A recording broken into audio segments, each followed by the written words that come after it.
first riders up there at the tunnel. They'll be coming out of the tunnel. Make some noise for your first starter from Holly, Michigan. It's the Roof Systems of Dallas, Texas. Bruce Lau Excavating Kawasaki, the 20 bike. That is Ben Lau.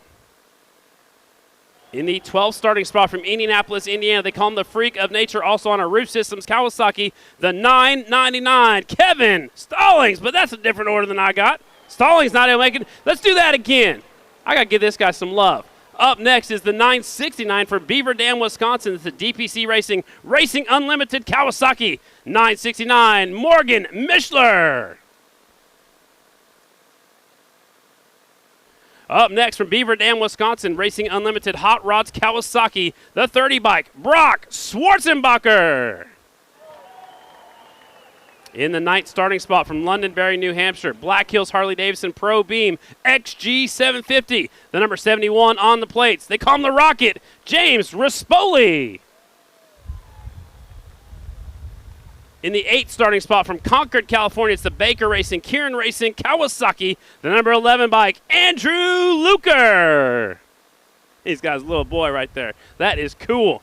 Starting in the 7th starting spot, he'll be the first pick on the 2nd row from Pine Grove, Pennsylvania. Black Hills Harley-Davidson Pro Beam XG750, the 122. It's go time, Dalton Gauthier. Now we move up to row number 1, ladies and gentlemen, from St. Louisville, Ohio. Throttle Jockey Entertainment, Gray Hogs Kawasaki, 223, Jeffrey Lowry. 5th pick on the front row from Attica, New York, Sunnyside Cycles, Luzak Racing Yamaha, the 196, Cody Johncox. 4th pick on the front row, our most recent winner on the circuit in this class from Moton, Pennsylvania, Varnes Racing, Roy Built Kawasaki, the 68, Revin Ryan Varnes. 3rd pick on the front row from Willow Street, Pennsylvania, G&G Racing Yamaha, our current points leader, number 65, Corey Texter. 2nd pick on the front row from Fremont, California. It's the Parkinson Brothers Racing Kawasaki. They call him the California Kid, number 49, Chad Coase. And on the pole, this kid won here last year on a single. Now he's up in the Production Twins class from Canandaigua, New York. Estenson Racing, Monster Energy Yamaha, the 136, the Flying Tomato, Colby Carlisle. How about it, Minnesota? Make some noise for all of your riders who have qualified for tonight's Production Twins main event. And now the important part. They come on out here. We have to wait for Colby to get up to his motorcycle. He gets the first pick on the front row. The starting position is always very important. Carlisle's got his mechanic sitting on the bike. That is Too Tall, the Fresno Flyer. Brandon Bergen sitting on that motorcycle, keeping that seat warm for him. They'll walk it up there. Looks like Colby's already picked his spot. He's going all the way to the outside. He wants to get on that racing surface as fast as possible. Nope, he's going 2nd from the outside. Looks like that's the line that's been working. So Colby's going to hang on to the motorcycle. Brandon Bergen's going to clean out that rut right there with his foot. Here comes Chad Coase, the California Kid, the 49 bike. He's going all the way to the outside. No surprise there for me. Chad Coase taking that high line. 3rd pick on the front row. It's our points leader, the 65, Corey Texter. They are pulling off. Watch out, there's drags coming your way. They were just picking their spots. I was getting all amped up and ready to start.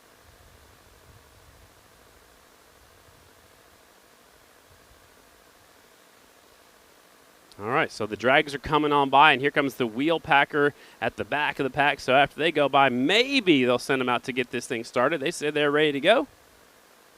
I'll wait for this big green thing coming down the track.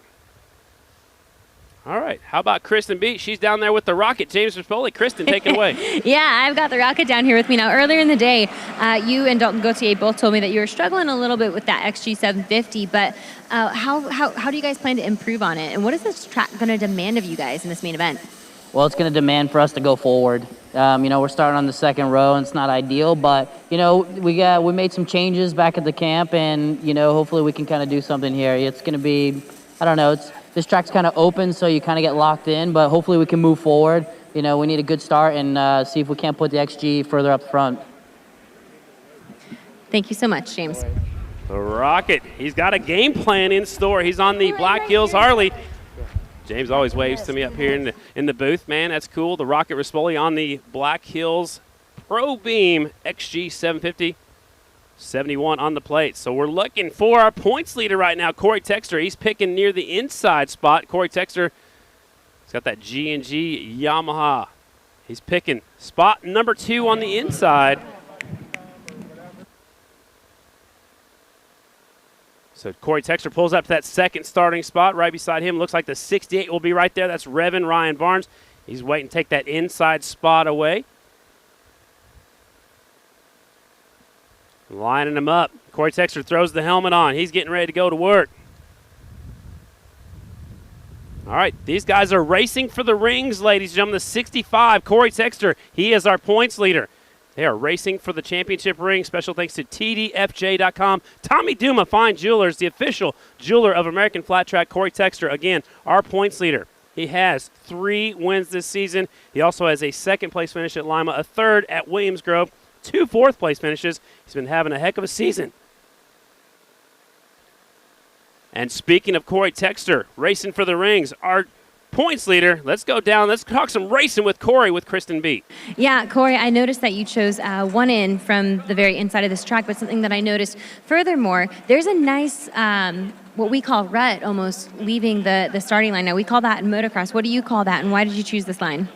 Yeah, I'd call it a rut still, and I don't know, no one wanted to start here, but it looked good to me, so let her eat and have a good 15 laps and see what we can do. I like it. This man chasing the championship here in the Production Twins class, guys. Yeah, he's got the right attitude for sure. Corey Texter climbs on board that G&G Yamaha. He'll be starting second from the inside. On the very inside is the man he has to beat. That's Barnes, the 68 bike. So the 2 championship contenders right there on the inside of the front straightaway, Brad. Yeah, they took the inside. I think they just thought going down there, maybe they could sneak up the inside. These guys going into turn 1, but being a little bit more packed down on the outside. You've seen Chad Coast got great start, in a semifinal, just getting up there to the hard packed where there's less sand covering the racetrack, and was able to get the power of the ground a little bit better. But those guys know what they need to do. They need to finish in front of each other, finish as far up in the standings as they possibly can to collect as many points, And can Colby Carlisle be a spoiler and go out here and win this thing and get the most points he can? He is 25 points right now behind Corey Texter.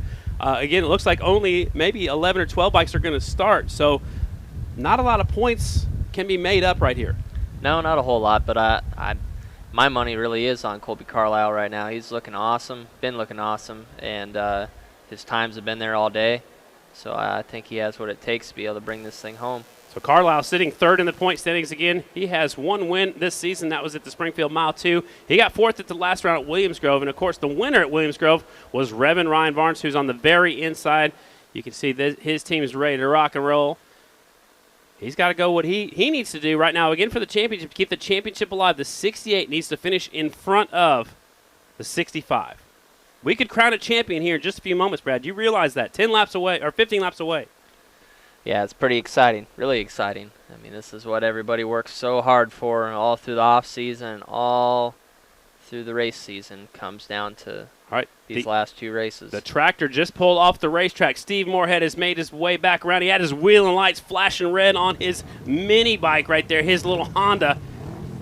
This is going to be it. We could crown a champion here in just a few moments. They'll get 1 lap to check out the racetrack. It's a 15-lap main event, Production Twins. Main event number 1. We have 3 main events here today at the Minnesota Mile. Luker lost power in that Kawasaki. Here comes the G&G guys to use the starter. That's pretty cool. I mean, as a team, it's a family effort, right? Until you put that shield down and let the clutch out. That's right. All right, so the rest of look at all the mechanics. They're all going to the victory lane. That's cool. I like that. It's awesome. I don't know if they're going to let them stay there, but they're all ready to get their rider. Hopefully, one of they're all hoping their rider will get there. And 3 of them will make their way to that victory podium. Morgan Mishler starting the back of the pack. Sorry, I missed him in our introductions. Looks like a few riders actually scratched out of this main event, so I did mess up when I got to Morgan Mishler, but we got him taken care of. Morgan Mishler likes the high, wide, and handsome line. We'll see if that comes in for him. He's on the route. Actually, Mishler, the 969, is on the DPC Racing Unlimited Kawasaki here in the Twins class. He's on the Waters Auto Body KTM in the singles main event. That's actually up next. There goes Daryl Brentlinger running to get the spray paint. He wants to make sure that stripe is down there for our leader so they know exactly where that starting line is. They'll lay down some white paint. Here comes these guys making their way back around. They're going to stop and do a little practice start. You would do that too, right, Brad?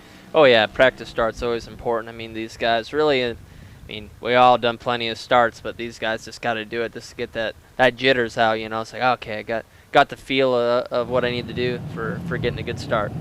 All right. Chad Coase again lining up on the outside. I think that's a good spot for him to start. Colby Carlisle picked the second from the outside. That's pretty much the crest of the racetrack. I walked it earlier yesterday, actually, and right where Colby is, that's pretty much the highest point of that front straightaway. That's probably where some of the good starts are coming from. Yeah, I believe so. And, you know, it's just right there where it's brushed off enough, but still has kind of like the inside line on Chad Coase to take him going into turn 1. All right, getting them lined up. 6 on the front row, 5 on row number 2, and 1 lone Kawasaki back there on row number 3. It's a 969 of Mishler. So when Steve Moorhead says we are ready to go, wait for the timing and scoring. They're taking a look over here. There goes the trophy grill. The 10-second board is up. Main event number 1, AFT Production Twins main on the line. Can we crown a champion? Will we crown a champion? We're going to find out in 15 laps. Light is green. Look at the front wheel by Barnes. Whoa, man, he about looped it. Said he had some traction, but he's going to be going last place in turn 1 now. Corey Texter had the lead. Now here comes the California kid sneaking on the inside. That's Chad Coase. Coase to the lead. Here comes Carlisle. Carlisle up there in the 3rd spot. Corey Texter right there in the sandwich. So Barnes is going to have to catch some people in a hurry. Otherwise, Corey Texter will take the championship. And Corey has no idea where Barnes is. He just knows he has to go out there and finish ahead of the 68, right? Yep, that's what he has to do to be able to hopefully bring this thing home if there's enough. See how far sideways the 49 bike was? Yeah, they're all hanging it out. It's a little bit dry right now. You can see the dust kicking up. There's the 49, leading lap number 1. Carlisle 2nd, Texter 3rd. John Cox, man, this kid, he's been coming on the last few rounds. John Cox up there in the 4th spot. Is that Barnes already in 5th, Brad? I think so. The guy's on the gas coming forward. Wow. Barnes does not want to give up the championship just yet. He wants to race him all the way to New Jersey next weekend. Down the back straightaway, Chad Coase starting to pull away. Texter, he's got his hands full with John Cox. Now here comes Barnes. Barnes going after Texter right now. He goes up the inside. That is a statement right there. A Barnes. bit of a slide job, but then look at Corey Texter get the turn and then tries to go back underneath it. They come off of 4. Still Chad Coase. He's out in front. Nobody's led this far in the Production Twins race just yet. They've all been pretty close. It's Coase out in front. Carlisle 2nd. John Cox has his hands full. Here comes Barnes up the inside. Barnes goes from the back of the pack, already up there trying to take that 3rd spot away. And he's on man on a mission. Like you said, he does not want to give this championship away just yet. And he needs to pass more bikes than Corey Texter does. You see him get out of shape there. Absolutely. Oh, look at that. That's Corey Texter. Yep, Texter's trying to come back by him. I know what he was doing. He's sticking his right leg out. I don't know either. You never know what's going on with some flat track racers. Here they come in turn 4. Chad goes way up to the high line. Down here in turn number 4, a la Jared Meesline. Doing really good. I guess I gonna maybe eat my words here. Maybe Colby Carlisle doesn't step it up. He got to be able to track down Chad Coase. Production Twins. Again, the lead coming in. 16 points between Texter and Barnes. Carlisle was pretty much 25 points out, so Carlisle probably is not going to win the championship, so it's going to be between the 65 and the 68. Down the back straightaway, your leader pulling away, the 49 Chad Coase. Colby Carlisle in 2nd. Then you got John Cox in 3rd. Our championship contenders, 4th and 5th right now with Barnes in front of Texter. 15-lap main event. We're on lap number 3. This will complete lap number 3. Actually, 4 laps will be in the books this time by. Here they come off of 4. I just saw one of the Estenson team members take off running that way. Maybe he's going to get a hat for that victory podium for the 136. See what the gap come down here this lap. Yeah, Colby Carlisle is actually catching up to him. He gained 0.4 of a second on him that lap. So Colby Carlisle's got the momentum going. He's up there running the high line. He won the last mile we're at, which was the Springfield Mile on Monday, Labor Day weekend. And he's closing in on the leader. Chad Coase out in front. And the cushion just keeps on getting pushed up further and further to their fence. It's getting rough. These guys, as the race goes on, track is just going to keep changing and getting more treacherous. Taking a peek back a little bit to our championship contenders. There is Barnes back here in the fourth spot. Corey Texter still in fifth, and he's got his hands full now with the rocket. Rispoli's trying to get by Corey Texter. There's the battle for the lead. Last time by was .852. Now it's .529. So Colby Carlisle is closing in on Chad Coast in a pretty rapid rate, Brad, about 0.3 of a second that lap. Yeah, if he keeps this up, he's going to be on him here this next lap. There's a look back at Corey Texter, James Rispoli. Again, that is the battle for 5th and 6th. The battle for the lead is starting to heat up. Into turn number 3 they go. Your leader, Chad Coast, the 49, Parkinson Brothers Racing Kawasaki. And here comes the Yamaha. Colby Carlisle putting on a charge. He has somebody to go after. So here they come off of 4. The battle for the lead is heating up. He's in the draft now. See if he's able to get by going into turn 1.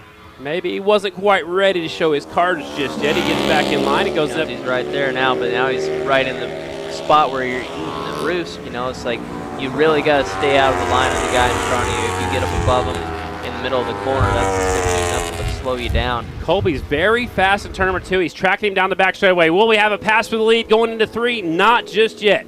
Chad flicks it in up in the high line. He likes that high line right now. It's Chad Coast and Colby Carlisle trying to decide the win of this one. Here comes Colby Carlisle looking up the inside, but gets really sideways, just like Chad was. He's hanging sideways, but yeah, when you're not in the cushion there, that's where it's just really, really slick. So look at him, gets the draft going up the inside. New leader, the 136 goes out in front. Chad Coast was not expecting that, I don't think, just yet. So Chad will have to refocus, and now look at that. Carlisle's so fast in turn number 2, Brad. He's up to the cush, letting that thing eat where Chad Coast down off the groove where it's pretty slick. Gains a lot of bike lengths off him just coming off of turn 2. Man, he already stretched out that lead. He caught him in a hurry. He passed him over there going into turn number 1. Now it's about 10, maybe 12 bike lengths. Here is one by at the back of the pack. That's the 30 of Schwarzenbacher. Next time by, your leader. Go see the halfway flags. Big P, our flagman, will cross the flags for the 136. Now, Chad Coast can see the 136. He had a good turn 3 and 4. Can he put together a good turn 1 and 2? He goes into turn 1, closes in on the leader. Now he has somebody to gauge off. Maybe got a little too comfortable out there up front, started to slow down to be conservative. Now he has somebody to chase in front of. Maybe he's going to figure out some new lines and gather himself back up and make a charge. Your points leader is back there in the 6th spot. Second in the points. He is now in 4th. So Barnes is in 4th. Corey Texter is in 6th. Watching the championship hopes as well as the battle for the win of the Minnesota Mile. Cross flags coming out for one more rider. Schwarzenbacher, his bike appears to be slowing down. Here comes your leader off of turn number 4. Carlisle. Estenson Yamaha out in front. Brandon Bergen, his Sooners, ready to take a victory lap out here tonight. Look at Chad diving in deep into turn number 1. Again, I think he has the advantage of being in second. You have somebody to go after. Yeah, for sure. You know, the track being pretty treacherous as it is, you start to do, you get conservative up front because you don't want to make mistakes. So now that he has somebody to chase in front of him, he's starting to I thought I heard a up. bad motor. Sounded like it was locking up going into turn 1. One of the Harleys off the pace on the back straightaway. Oh, look at Chad Coast coming up on the inside of Colby Carlisle. Wow, Carlisle's letting it all hang out right now. But again, Rispoli gives up the ghost down the back straightaway. Now he's still on the track and he's still going around turn 3. Here's your leader coming this way. 5 laps to go. Colby Carlisle, Chad Coast. Who's going to win the Minnesota Mile? Chad has a pretty good line down here between 1 and 2. Keeps it a little bit wider. So it was get a good run on him. Getting off turn 2. Sorry, Brad. It was Rispoli who had mechanical. He's coasting off the turn number 4 right now. So I was trying to figure out which Harley Davidson it was. I heard the noise just sounded different when he went by. So it sounded like it was tying up, and it obviously did. So the 71 bike off of the pace. He's out of this one. So let's go back out in front. Carlisle, Chad Coast. I would say kind of like a mid-range, not a rookie, but a couple years experience on the 163, and a veteran 49 bike, Chad Coast. Can the veteran get by the 136? It's very well possible, but you know, Colby Carlisle he's definitely not a rookie. I mean, Chad Coast has some years of experience on him, but you know, Carlisle's been you know, he's been around for a while, has a good crew chief, and does plenty of studying. So I think he's stretching it out on Chad Coast. And Brad, he won here last year on the singles bike, so that's a good thing to have in your back pocket when you come back to a track, knowing you've won there before. That is for sure. Carlisle out in front. The The gap between first and second is about the same. Look at Carlisle, just the back end just way kicked out on that thing. Here they come off of 4. Carlisle still in charge. 12 laps in the books. 3 to go for Carlisle, the Yamaha. Chad Coast, the Kawasaki in second. They've got almost a full straightaway back to third. Cody Johncox on the Yamaha third. He's going to get another podium finish. Texter's fourth. Where did Barnes go? There's Barnes. What happened to Barnes? He was up there fourth just a moment ago. Now he's back in sixth. So him and Corey switch spots. We've been focusing up front. He obviously made a big mistake. So John Cox got a podium finish, his first podium finish at Springfield Mile 2 on Labor Day weekend. Can he get another podium right here at the Minnesota Mile? John Cox trying to keep up and get a podium. Here comes the 2 lap to go signal that put the furled white and the furled green, as Barry Boone used to say, up in front of the leaders. 2 miles remaining for Carlisle. 1.3 seconds between the top 2 spots. Here's John Cox in third. Fourth, Corey Texter. Fifth, Dalton Gauthier. Sixth is Barnes. I don't think that's enough points where Texter can lock up the championship. I think we're going to have to wait and see. I'd be close. This one's going to go to the wire. Yeah, it will be. I don't think it'll be quite enough. But Colby Carlisle, on the other hand, he's going to make up a good amount of points on him. I mean, he'll still have a good mathematical chance. And he was at the last race if he finishes in front here. He was in third, 25 points behind Corey Texter for the top spot. Here's a couple of more markers right here. Actually, that's the leader. White flag is out. Carlisle, 1 mile to go for second win of the 2019 season. Chad Coast in second. Here's third, John Cox. Fourth, Corey Texter. Fifth is Dalton Gauthier. What a ride, though. Colby's showing you what he's got tonight. Yeah, he really is. He was almost 2 seconds back off of Chad Coast there early in the race, and I kind of rode him off, and then he, in a matter of 3-4 laps, he reeled him back in and tracked him 2 down. seconds back on him. One bike really slow off of turn number 4. Off the pace, it's the 11 of Andrew Luker. No harm, no foul. He gets the white flag. Here comes the checkered flag for his second win of the 2019 season. The Flying Tomato. Colby Carlisle, third into points, takes win number 2 here at the Minnesota Mile. Chad Coast is second. They have a full straightaway on everybody else. Here comes the rest of the field. Third spot, Cody Johncox, his second podium of the year. Corey Texter is fourth.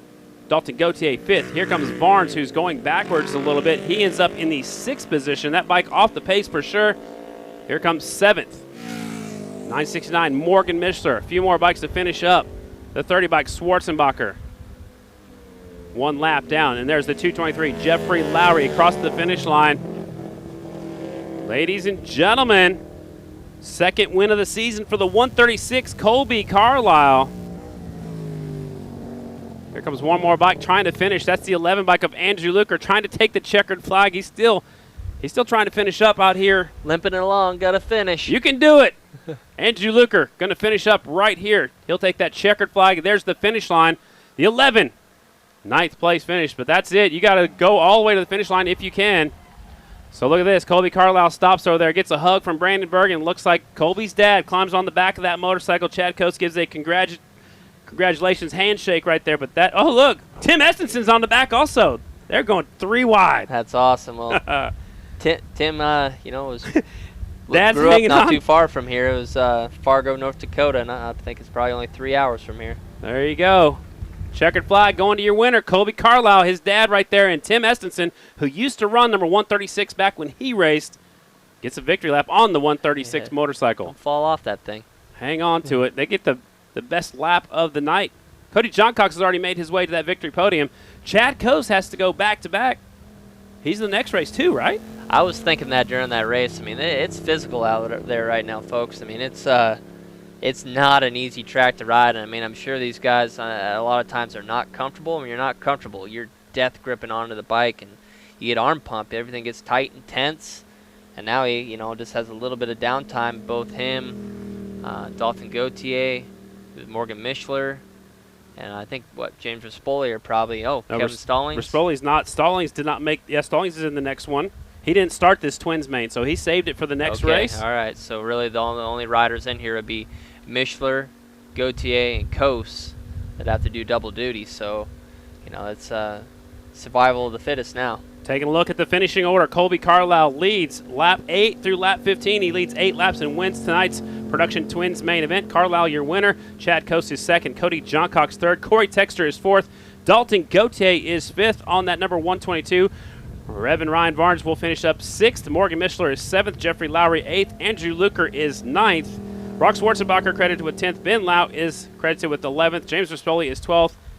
Kevin Stallings did not start the race, and neither did J.R. Addison. So those two are still listed here because they actually did qualify by attempting to start the semifinals, so those two did not run. So Stallings, maybe he's saving it for the singles. I know, remember his chain came off in his semifinal in his twins, so maybe he broke something, but maybe he's just saving it for that next race. Yeah, it's very well possible that when that chain popped off, it broke something. Yeah, it got raveled up on the case and broke the cases.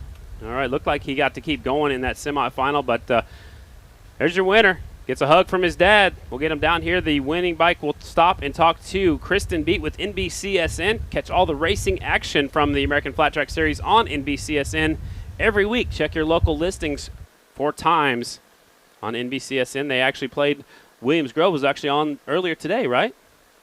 Yeah, I believe so. Did you have fun when you went and did the NBCSN show for the Black Hills and? Yeah, no, that was really Buffalo cool. Chip? I did have a good time doing that. It's pretty cool. I mean, it's a little bit kind of easier for me since I'm able to watch it and call it with you, and then I go to the studio and then I call it again. So it's awesome. I did have a lot of fun doing that. The point standings have just been handed to me by your beautiful assistant. Corey Texter still in the lead with 180 points. He has 15 points on Colby Carlisle, who is second. And now, Colby Carlisle now in second spot. So he moved from third to second. Barnes is now in third with 162. So Barnes is 18 points out of the lead. Dalton Gauthier still in the fourth spot. James Rispoli fifth. Chad Coast is sixth.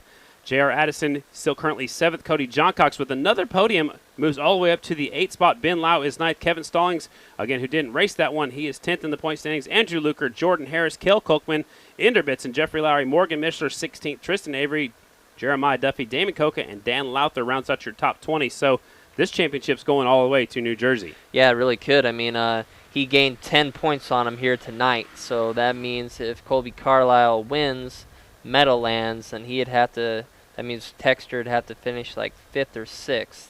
The wheels are turning right now. That's what you were thinking about when you're winning that championship in 2013, right? Oh, for sure. Well, I just knew that, hey, if I won the thing that I was going to win. It wouldn't matter, right? Yeah, I was already ahead of him in points. If I beat him, I'm good. All right, so Corey Texter, your points leader. He settles for fourth today. I'm not sure what happened to Barnes. We were watching the battle for the lead, and Barnes was in fourth. Next thing we know, we look up, and Texter was in the fourth spot. Let's go down to that victory podium. His second third-place finish of the season. Kristen Beat is with Cody Johncox. Yeah, Cody, your second podium finish this year. Your first podium came on another mile. What has made you so effective in this distance? Me and Mike Luzak and my father and J&M, Mike Owens, have been working really hard with this chassis. We're just finally starting to get it to click, and it's finally starting to show. Plus, miles are my favorite. I love it. How excited are you to be up here on this podium? Oh, on a day like today, I was struggling real bad earlier, so being up here means the world. This is awesome. I can't thank everyone enough. Mike Luzak, Joe Casey, Arai Helmets, TCX Boots, Evans Coolant, Reptile, Sunnyside Cycle, Extreme Soy, Bobby Lashley, Corpy, everyone that I forgot. Thank you so much for being here. Congratulations on finishing third. Rolling on down the line to Chatty Cathy over here at Chad Coast. Chad, you were so strong earlier on in the semis and the heats, but did you feel like you settled in out there? After Colby made the pass, you had him, but it looked like making the pass back was much more challenging. Yeah, I mean, we were both running a super strong pace, so it's hard to say. Hats off to Colby. I mean, he really wanted it. Obviously, he ran the high line and made it work really well. And, tonight he was just better. But, yeah, I got another race. I definitely didn't settle in. I want to win every single one I'm in. So, no, he rode great, and Cody, and it was a fun race. I just got to thank my team, Parkinson Brothers Racing, my mechanic, Tom Englehart. One of my good buddies, Jay Maloney, helped out a lot this weekend, and always seems to get me to the races. So can't thank him enough. And everybody at home that supports me, I really appreciate it, and hope we put on a good show for the fans, and I'm excited to try to do it again. Chad, congratulations on finishing second here tonight, and with his second win this year in the Production Twins class, also his second win in his career on the Minnesota Mile. You won last year as a singles rider. To come back here, repeat with a win in the Production Twins class. You know, earlier in the day you told me, I am racing as hard as I possibly can. And some people say it and don't mean it. You said, I mean it, and you meant it here tonight. Yeah, you know, I told you that earlier in the day, and I really couldn't have gone any faster. You know, me and Chad had a neck break and speed going, and one little mistake, and we would have had a huge incident. So, you know, we're all professionals, so luckily we can do that pace. But, yeah, it definitely had me nervous a few laps.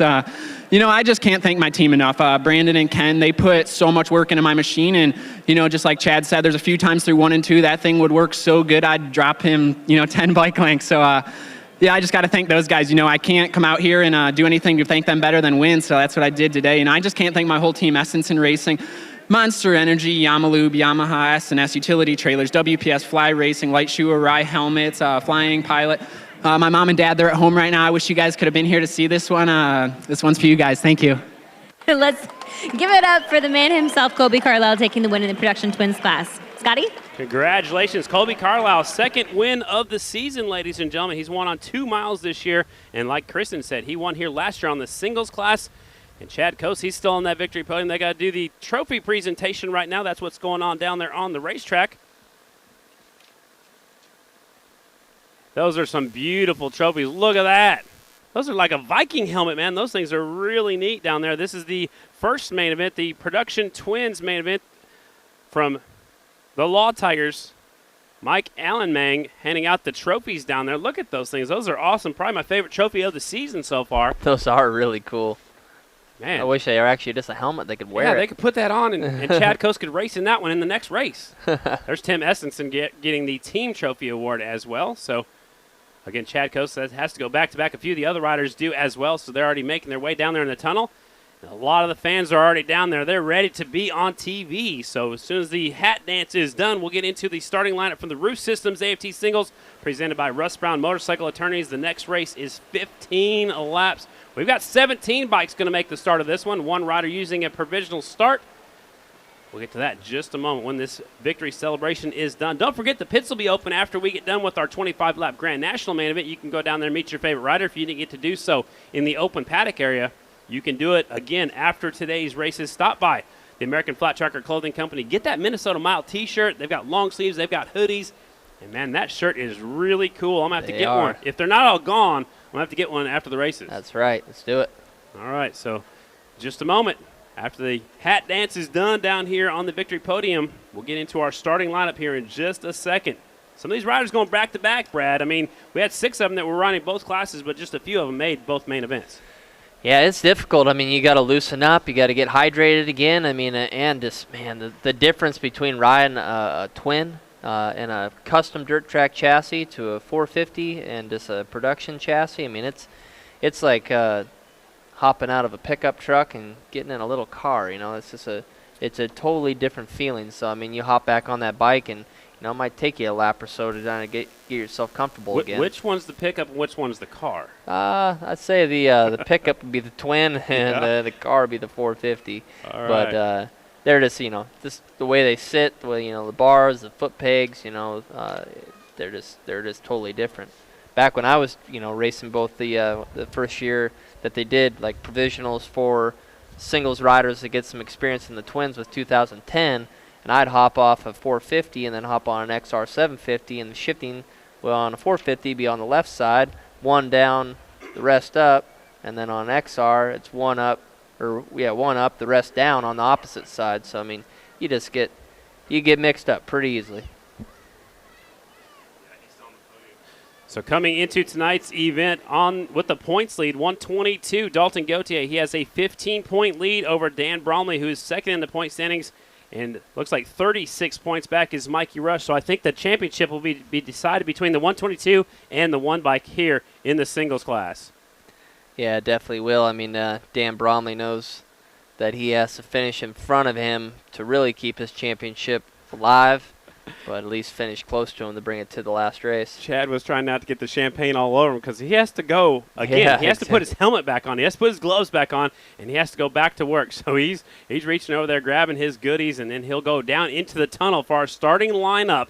Is coming up in just a moment. Dalton Gauthier with 4 wins on the season. He is our points leader with 266. 3 wins on the season. Jesse Janish, who did not make the main. Shayna Texter also has 3 wins on the season. Mikey Rush has 2 wins. Can he make it 3 here today? Chad Coase has 1 win. Ryan Wells has 1. Ryan Sipes has 1. And Dallas Daniels has a good starting spot for this main event. He'll be starting in the number 2 starting position. Chad's going the wrong way. He's supposed to be going down the tunnel. He's got to go over here and talk to the beard just a second. He's grabbing his skid lid. He's grabbing his water bottle. Now he'll head down that tunnel in just a second. We'll be ready for our starting lineup main event number 2. 2 races remaining here at the Minnesota Mile. And special thanks going out to Indian Motorcycle, our title sponsor, and our presenting sponsor, Law Tigers. These guys are having some fun down here on the screen. Looks like we're having a beard contest for just a second. All right, so as soon as the riders are lined up, we'll get into that starting lineup. Ready? All right, ladies and gentlemen, are you ready for the starting lineup? Make some noise, Minnesota! At the back of the pack, starting with a provisional start card, the R&R Racing Fell Racing Honda from Galesburg, Illinois, the 41, Jake Fell. 16th starting spot, Rackley Racing, Kieran Racing, Baker Racing Yamaha from Concord, California, the 11, Andrew Luker. 15th starting spot, Modesto, California, Morris Racing, Mark Strock Honda, the 54, Michael Inderbitson. This kid's in his rookie professional season from Clifford, Michigan, Donley Excavating, D&D Cycles Honda, the 105, Brandon Kitchen.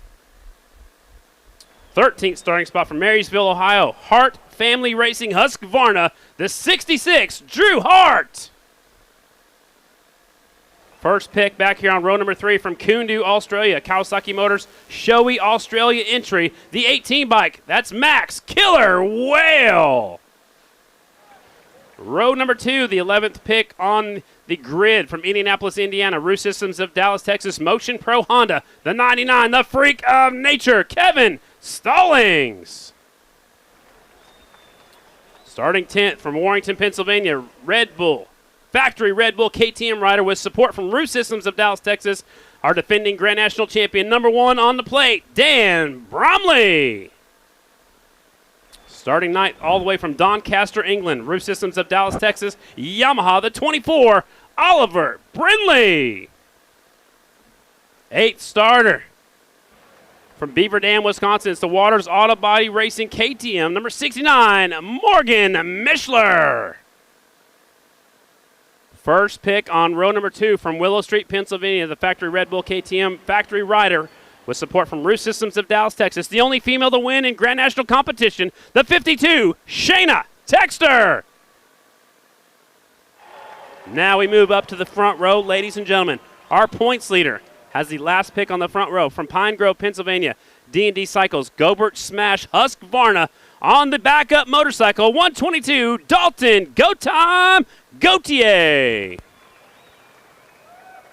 Starting 5th in his rookie season on the front row from Guilford, Indiana, Roost Systems of Dallas, Texas, Honda, the 148, Trent Lowe. Starting 4th from Albion, New York, Essenson Racing Monster Energy Yamaha, the 94, Flying Ryan Wells. Up next, 3rd pick on the front row from Fremont, California, Richie Reynolds American Suzuki entry, the 49, just came off the podium. That's the California kid, Chad Coase. Our next competitor already locked up the Rising Star Award from Mobile View. He's from Mattoon, Illinois, Estenson Racing, Monster Energy Yamaha, the 163, Dallas Daniels. And on the pole, ladies and gentlemen, 3rd place in the point standings, 2 wins already this year from San Jose, California. It's the RMR Honda, the 15, Mikey Rush. That is your starting lineup, ladies and gentlemen. How about you put your hands together one more time for all 17 riders here in our singles main event. Now Mikey Rush will make his way down to his motorcycle. He gets the first pick on that front straightaway. Where will he go? We saw the last first pick in the last race started 2nd from the outside. Mikey Rush walks over to his motorcycle. His mechanics are there. James Hart is there.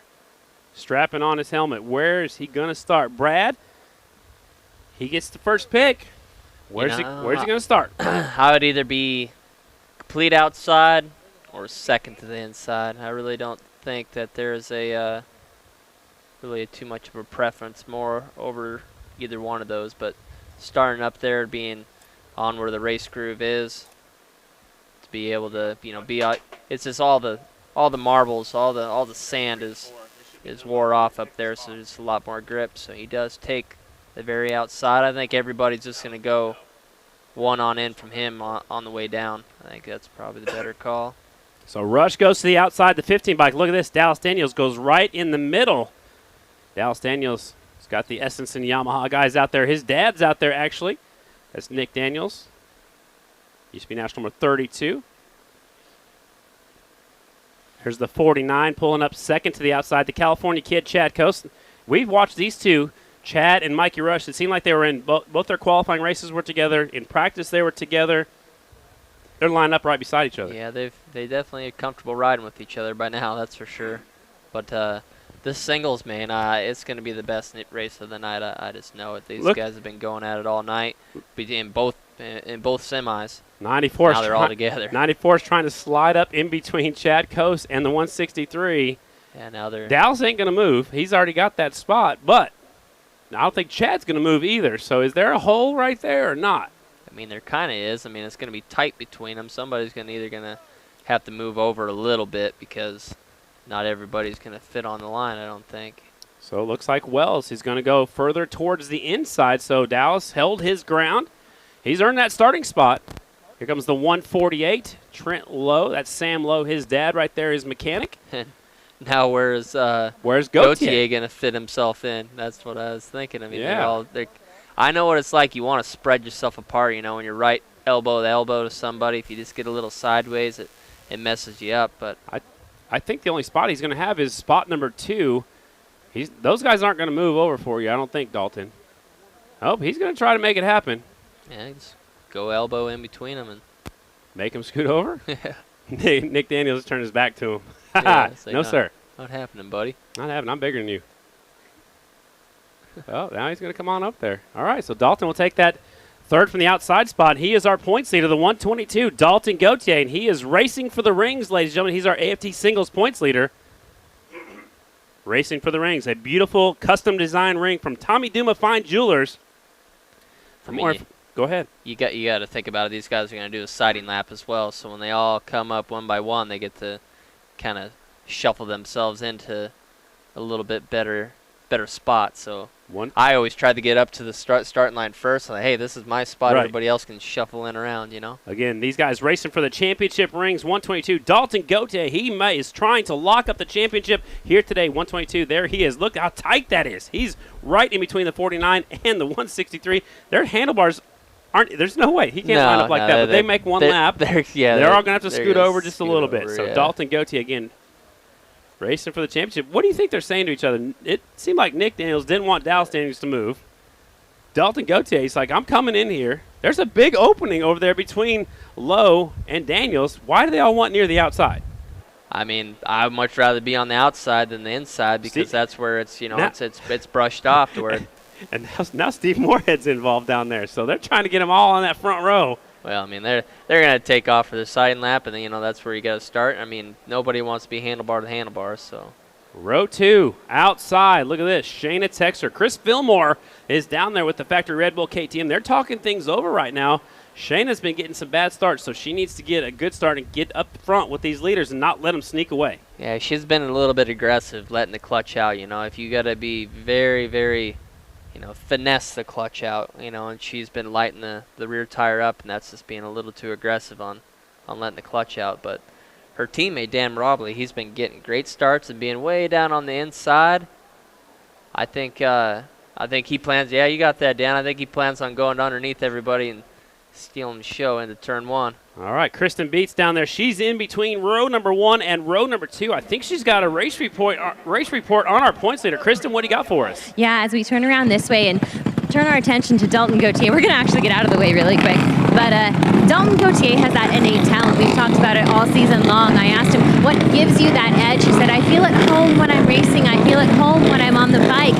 And guys, it's something that I've noticed all season long. He's one of those riders that sees lines that other riders don't. And I think that's the biggest threat to anyone who has their eye on the championship in the AFT singles class, that innate talent that Dalton Gauthier is carrying into all these main events this season. Scotty, you've been around here for a while. What do you see in Dalton Gauthier that you may not see in another rider? I think he's got some natural talent. He's got some skills, and he sat out for 2 years. I think that's made him want it even more, Brad.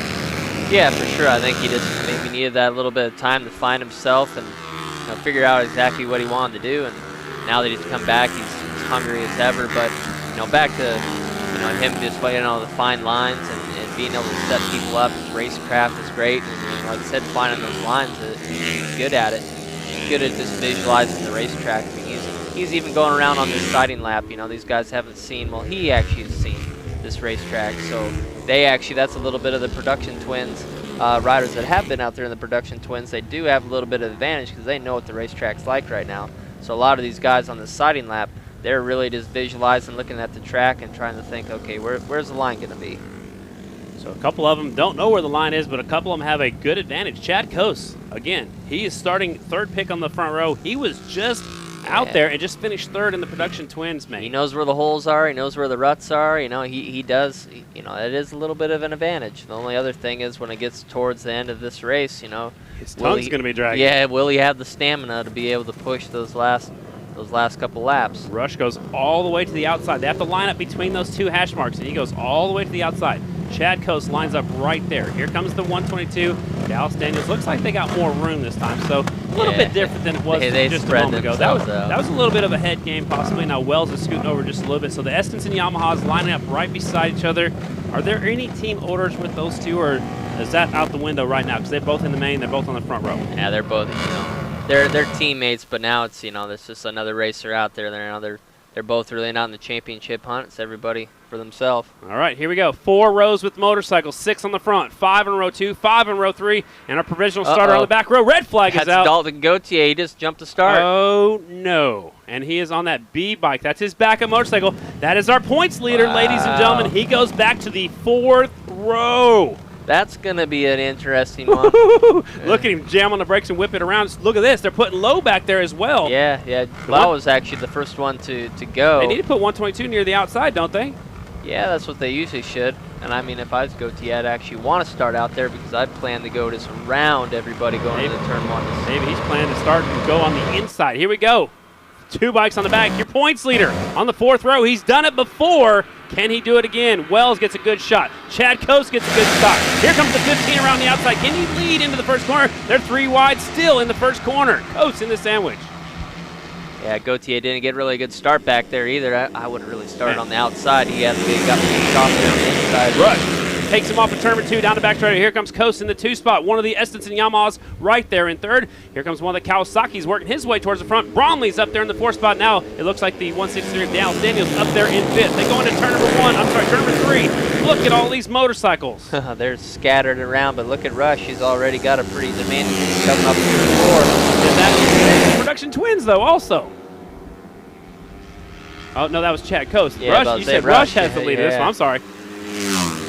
Ryan Wells comes up there, takes the 2nd spot away from Bromley, and Chad Coase is right there now at the bottom of the racetrack. I wouldn't count out the 163 Dallas Daniels. He used the bottom, slides up right in front of his teammate. Now Wells squares off the corner. Now there's the Estenson Yamaha's 2nd and 3rd. Mikey Rush, he said, I'll see you guys at the podium. I know where it's at. I'll see you in 14 more laps. I'm just thinking this is a racetrack for Mikey Rush. I mean, he grew up racing cross country, and he's a good motocross rider. He loves it when it gets rough, and this is what he strives for. And look at the lead already. Last time I was .799, so almost 8 for the second. Last time and these guys are battling for 2nd, 3rd, and 4th, which is allowing Rush to get further in the lead. Yeah, these guys got to work together. They can't be slowing themselves down in the corner. They're going to just be battling for 2nd for the rest of this race. Wells back up the inside of his teammate, so Dallas Daniels slides back to 3rd. Chad Coase is in 4th. Here comes Brandon Kitchen. He's up there battling for the 5th spot with the Division champ. Now Bromley gets that 5th spot away from Kitchen. Kitchen slides back 1 spot. Now here comes Shayna Texter. She's up there taking that 6th spot away. So Shayna, now she's looking for 5th down the back straightaway. So Shayna she's on the momentum train. Yeah, she's caught something. She's, she's a little bit off there in her semi, but she's coming back here in the main event. Off of turn number 4, Chad Coast continues to lead this one. Sneaking away. Last time by was 1.2 seconds. Second, 94 of Wells. Third is Chad Coast. He gets by Daniels. There's Bromley. Brandon Kitchen. That's Morgan Mishler up there. That wasn't Shayna Texter. She's deep in the field. I thought that KTM coming to the front was Shayna, but it's Mishler up against the air fence down here in turn number 2. He goes around Kitchen. He's going around the next rider. He's going around another rider. He passed 4 guys right there.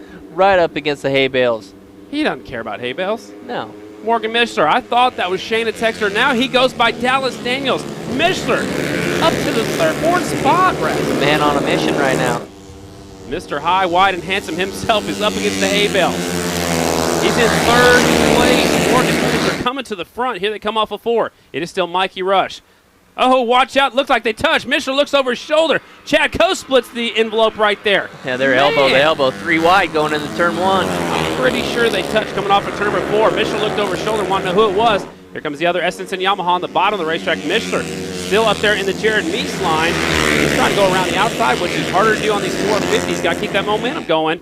Now he's all the way up to 3rd, and look at this. The 94 is actually closing in on our leader. I was just about to say, it really is. Let's see what the gap is here this next lap.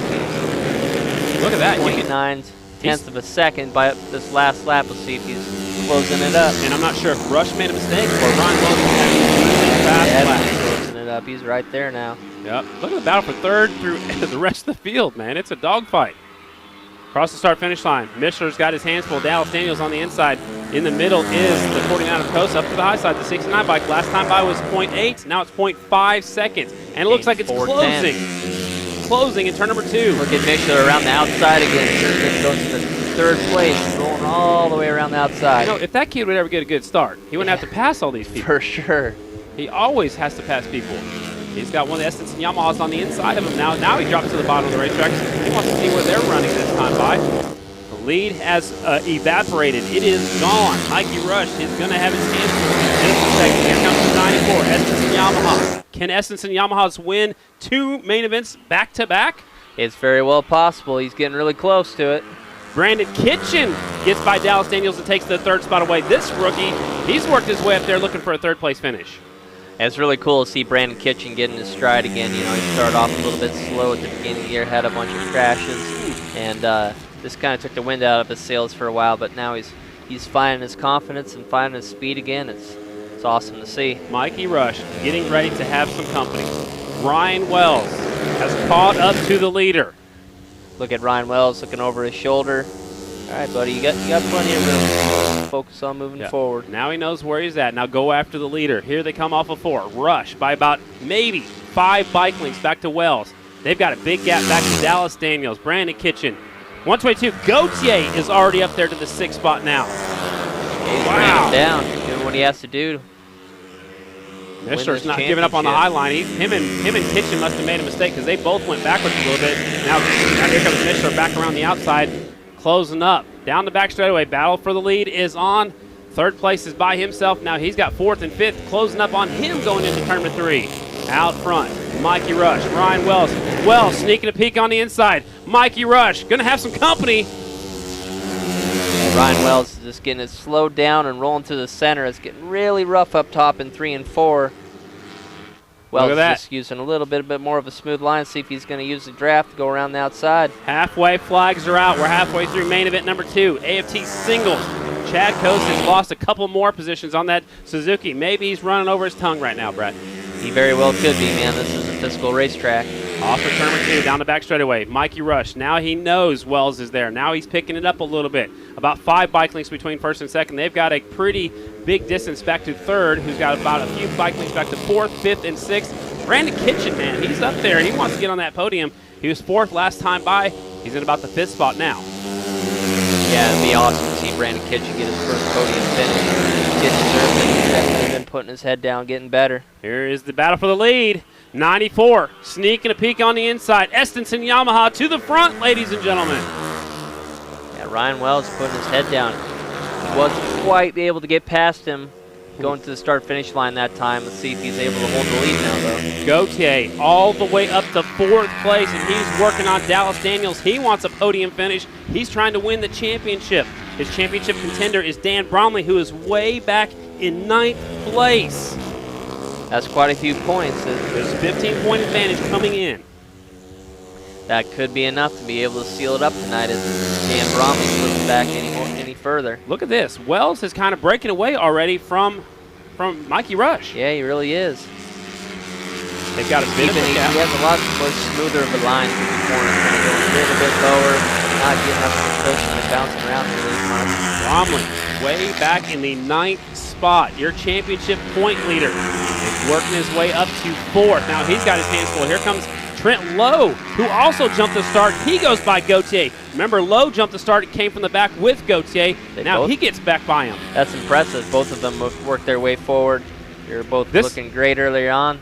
That gives them a little bit of fire to get either ride that much harder when you start in the back. This is the best race I've seen Trent Lowe this season in the Pro Class. Awesome, yeah. It's good to see both him and Brandon Kitchen, two riders that we've seen at the beginning of the year. Thought that they'd be more towards the front. Mikey Rush had some head shake coming up to turn before. It didn't slow him down a little bit. Maybe it's just the turbulence from the bike in front of him, Brad. Very well possible. That does happen sometimes when you pull out of the draft. That just a little bit, it gives you a little bit of a head shake when you pull out of the draft. Almost like you playing the piano in that commercial. Ha! Just having fun up here in the booth. Down the back straightaway. Rush out in front. Here comes Wells. Wells going back to work. These are two veterans of our sport. Yeah, they really are. You know, Mikey Rush has been around for a long time, and so has Ryan Wells. Wells won a championship in the GNC 2 class. 2016. Here they come off of 4. Rush out in front, gets a little wheel spin. Here comes Wells, slingshotting up the inside. Who's going to lead across the line? This time by it's Wells. There's Dallas Daniels, Trent Lowe, Gautier, Mishler's not getting up on the high line. Look who else is coming in front. The 18 bike, the Australian. That's awesome to see. You know, Max Whale, that's another thing. And in Australia, they definitely don't have small tracks like this. Man, back there in the 3rd spot, the Essence and Yamaha slingshots by Trent Lowe and Gautier. That was Dallas Daniels. That was a nice move coming off of turn number 2 by the rookie, 16-year-old Dallas Daniels. Back up there to the 3rd spot. This time by, Big P pulls out the white and the green. He'll put them straight to the sky. See if Mikey Rush is able to get the draft. No, he just gets a run up the inside. Wow. Didn't even have to pull out. It was like Ryan Wells spun up coming off the turn 4. How about this now? Gautier gets by Dallas Daniels 2 miles a minute. Look at Mishler. My gosh, he's high. He is so high in turn number 1. Man, I thought he was going to run the airpin all the way around the corner. Mishler's not giving up yet. Down the back straightaway, it's Mikey Rush on the Honda. Essence and Yamaha 2nd and 3rd. Actually, Dallas Daniels is giving up that 3rd spot now. I believe that's Gautier in the 3rd position. Trent Lowe has worked his way up to 5th. He's behind Dallas Daniels. All right, white flag getting ready to come out, ladies and gentlemen. 1 more mile to go here in the Roof Systems AFT Singles presented by Russ Brown Motorcycle Attorneys. Ryan Wells took a look over his shoulder right there, Brad. He knows he has 1 lap to go. He wants to see if there's anybody else to deal with. It's the 15 bike. Last lap, Minnesota Mile. Yeah, Ryan Wells, I don't know why he's concerned about who's behind him. So all he has to do is focus on Mikey Rush. He is super close to him, though. I don't know if his plan is going to be pass and go into turn 3 and try to lead to the stripe. It almost looked like Rush might have let off a little bit, but so did Wells. Maybe that was just an optical illusion, but he's right there. Last lap, last corner. Did Wells set up for a victory run off of turn number 4? I don't think he's close enough. Here he comes. Coming up the inside. Wells sneaking a peek on the inside. Rush gets a little bit sideways. That's going to cost him some time. Here they come off of 4. Will we see a draft pass? Here comes Wells. Wells trying to swing up the inside. Brad! I think he got it. No, he spins up. Gosh! That was so close, but we know for sure there are 2 Essence and Yamahas on the podium. Man, Who is the winner? Look at this. .004. Mikey Rush on the Honda, taking the win. You know what happened there is Ryan Wells got below where there was quite a bit of marbles, so he was not on the hard packed. And when you pull below that, you actually get wheel spin down the straightaway. I know because I lost a finish to Brian Smith at Arizona the same way. I swung underneath him, got down in the marbles, the thing spun up. So you had a run on him, and then right there you got next to him. It was like lost it. And I Man. think that was a little bit of wheel spin before the start-finish line. Ladies and gentlemen, how'd you like that See main right event? Make here. some noise, Minnesota. Here's the race to the checkered flag. Look how close that is. 0.004 seconds. Mikey Rush is your official winner, the 15 bike. Wells is second. Watch this battle for the third spot. Again, this is our points leader coming up on Dallas Daniels right here. From the back of the pack to fourth, Dalton Gauthier trying to lock up that championship. Dallas Daniels, a podium finish for the number 163, his third podium of the season, and he's only been racing at the Grand National Flat Track Series since Lima, and that was round number 9. So Daniels, That's another great podium. finish for him. Look at this. Dalton Gauthier is getting hugs down here from the Black Hills. Rispoli's down there. Oh, that's actually they're hugging the. Look, they're I don't hugging know. I the want to Estenson see. I Yamaha want to see team. what the points gap is here. I mean, it's be close. Mikey See if, Rush. Sorry, Brad. Bromley finished way back there in the 10th spot. Yeah, be close in points. They just said officially in our earpieces right now, Dalton did not clinch the championship. It's going to the finals. Cool. Look at this. It has to be close. Must be close. There is 2 championships at least will be decided in the Meadowlands. You can see a very pumped up Mikey Rush, the 15 bike right there. That is his 3rd win of the season. He won the Red Mile, he won Laconia Short Track, and he wins here at the Minnesota Mile. 3rd win of the season for the 15 bike. Here is your official results. Mikey Rush is credited with leading lap 1 through 9. Ryan Wells led 10, 11, and 12. Mikey Rush took over from there, led 13, 14, and 15. Rush, your winner. Ryan Wells, second. Dallas Daniels, third. So 2 Estenson Yamahas on the podium with that RMR Honda on the top spot. Dalton Gauthier from the back row, and he brought with him Trent Lowe, the 148. So Trent Lowe, that is his best finish of the season, and that will be his best finish of his career. Trent Lowe, his best finish to date was 8th coming into today. So Trent Lowe, a 5th place finish, the best of this young career for the 148. Morgan Mishler is 5th. Morgan Mishler is 6th. Maxwell is 7th. Chad Coase is 9th. Brandon Kitchen is 10th. Dan Bromley, our defending champion, is 10th. Kevin Stallings, Oliver Brindley, Andrew Luker, Michael Enderbitz, and Shayna Texter way back in 15th. Drew Hart 16th, and Jake Fell is 17th. So here in just a second, we will draw for the raffle for that awesome print of Shayna Texter. That's coming up in just a second. Brittany Olson is here. You've seen her. She's from South Dakota. She rides those bikes that are older than Charlie Roberts, actually. He rides those all the time, 1913s and old school motorcycle, 1920s motorcycles. So we got to draw for our raffle here in just a few moments.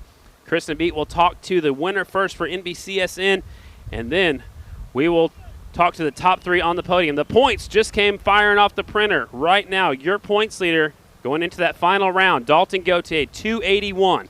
He is 21 points ahead of Dan Bromley, and he is actually, I think it's going to be between those two because Mikey Rush now is with 255, so he is 5 points behind Bromley. So Rush pretty secure in the 3rd spot. Chad Coase is now 4th. Jesse Janish, who drops down to the 5th spot. 94 is Ryan Wells. He is 6th. 7th is Shayna Texter. 8th is Morgan Mishler. 9th is Maxwell. Kevin Stallings is in the 10th spot. The water truck is coming on the racetrack to do some track maintenance. Let's take a look at our Motul move of the race, ladies and gentlemen. It's the race to the finish line off of turn number 4. Rush had a little wheel spin, but so did Wells. Here they come off of 4. Rush in that RMR Honda. You're allowed 1 move off that final corner. And he hangs on by 0.004 seconds. So again, that is your Motul move of the race. And that goes to your race winner, Mikey Rush, the RMR Honda, his 3rd victory of the season. So we'll go down that victory podium here in just a second. Again, congratulations going to Dallas Daniels. Another podium finish for this up-and-comer. Dallas Daniels just turned 16 before the Lima half mile. Let's talk about that number 163. He's got a 5th place finish at Black Hills. He got his 1st win at the Peoria TT and got a 3rd at the Springfield Short Track. So it's his 3rd podium of the season, and he started racing in the pro class halfway through this year. So track maintenance goes on after our victory podium. We are going to draw for the Rookies of 79. Our raffle, that's going to be coming up after our victory podium is all done. Who's going to take home that beautiful print of Shayna Texter? We're going to find out here in just a few moments. So hats off to Mikey Rush pulling out the victory, 3rd of the season. Ryan Wells was right there, giving it all he had, trying to take that win. Dallas Daniels is third. Dalton Gauthier from the back row to fourth. Trent Lowe from the back row to fifth. Morgan Mishler, Maxwell, Chad Coase, Brandon Kitchen, and Dan Bromley. Let's go to our victory podium. And we'll talk to the third place finisher, 16 years old, Dallas Daniels. And 3 podiums and 4 starts for Dallas Daniels and this Estenson Racing Yamaha team. Dallas, you told me a few races ago that you've kind of worked past that mental hurdle of I'm in the pro class now, I'm racing with these guys. You know you can race with these guys. How influential is that confidence, and how did we see it out there on the track? Really, it's just back like we were amateur racing. I'm starting to get used to it, and I like running with these guys. But I wanted to be up front of the mile. We were running up front in sack and had some bad luck, so I thought it was time to rebound. And, I mean, it was obviously a great race. I just couldn't get off the line. And just running, every time somebody would pass me, it'd be somebody different, so that was kind of screwing with me a little bit. But I knew we had these great engines built by Mike Stauffer that if I stood back just a little bit, I could pass him, and that's what we did, and we got third, and I'm stoked on it. Congratulations, Dallas Daniels. You guys will be seeing a lot more of him. All right, working my way on down. Ryan, I know you wanted the win there, but when you got off the bike, I said, was it tire spin? What was going on? You were all smiles, and you said, he beat me by this much, just by this much. I mean, how fun was it to race out there? Because you seemed like you got off the bike, and you may have won the race. You were so happy. Man, you know, for the year we've been having, this is huge. I'm super excited for my whole team, and yeah, that race was awesome. I got into second, and nobody passed me, and Mikey had a pretty good lead, so I really had to put my head down and charge, and I found a line that he didn't, and unfortunately I showed him it a little bit too soon. But yeah, man, it was such a close finish. I really thought I had him, and but man, I didn't even care who won it when we crossed the line. I was so pumped on how fun of a race it was with Mikey, and to see Dallas up here in third and schooling some of the guys that have been in his class as long as I have, it's awesome, and just shows what this whole team's really about. Congratulations on finishing second. Now, Mikey Rush, early on you were able to check out. Ryan Wells ended up closing the gap. How hard was it and how challenging was it to pace yourself during that race? And more so, take me through your line selection on that final lap coming out of 3 and 4. Like I said, Ryan showed me a killer line going through that corner. So I kind of stuck with it after he got by me, and I made it work. And I knew my Honda was on point tonight. The thing runs like a champ, and it's big thanks to the whole team, Richie Morris Racing, my mechanics. Big thanks to Jimmy Wood with Olin Suspension. He dials my stuff in and week out, goes testing with me, and it pays off for sure. So thanks, Big Jim, and just everyone. We got a good group of people. S&S Cycles helped us out a lot this year, doing our dyno work and everything, like tuning our bikes in, and then we have some killer exhaust pipes, and my bikes are on point ever since we went to their shop. So it's awesome. Big thanks to Machete Energy, keep me fueled, and my Uncle Dave's here in the house tonight, so I'm glad he was here for this one, and just big thanks to everyone. Thanks to all you fans sticking around all day long. I hope we put on a good show for you guys, and I'm sure the big boys are going to put on a good show too, so thank you. Mikey Rush and the RMR Honda team able to get it done here tonight. Scotty, what do you think about that? Man, that's awesome. His third win of the season. Mikey Rush, third win of the season. Congratulations also to the Estenson Yamaha's second and third place finish right after their other teammate, Colby Carlisle, took the win in that last race. All right, ladies and gentlemen, let's do a drawing. The rookies of 79, Brittany Olsen's up here, Charlie Roberts is up here. You guys have bought and raised $1,967. That is for Jeremy Warner, the rider that was injured at the Atlanta short track. So we appreciate everybody who bought raffle tickets. Everybody, get your raffle tickets out right now. Brittany Olsen from Aberdeen, South Dakota. She rides that old, beautiful Indian that's on display in front of the rookies of 79. I think that thing, like I said, it's just as old as Charlie Roberts. Maybe what, 1920? 1928 Indian. It's on display. He's the same age as that bike. Did you know that? Yeah, Brad's up. Brad's, you're laughing. You think I'm lying? You're the oldest racer that's out here then. Yeah. Yeah, heck yeah. All right, so we have drawn, actually Brittany drew, it's a red ticket, 2943018. There's a picture of it right there on the big screen. Man, that thing is really cool. It has been signed by Shayna Texter. It's a one-of-a-kind, is that right? A one-of-a-kind print, the only one, and the winning ticket number, again, 2943018. If this is your ticket, go back downstairs. Rookies of 79 booth is right underneath the main grandstands. Charlie, we appreciate everything you do for the Rookies of 79. Brittany Olsen, it's good to see you, and your motorcycle that's down there on display. We'll stop by and check that out after the races. Here's the winning ticket. We appreciate it. All right, let's get a word from our sponsor when we come back, ladies and gentlemen, just a few moments. 2 minutes away from the starting lineup for the main event, AFT Twins, presented by Vance & Hines, coming up next.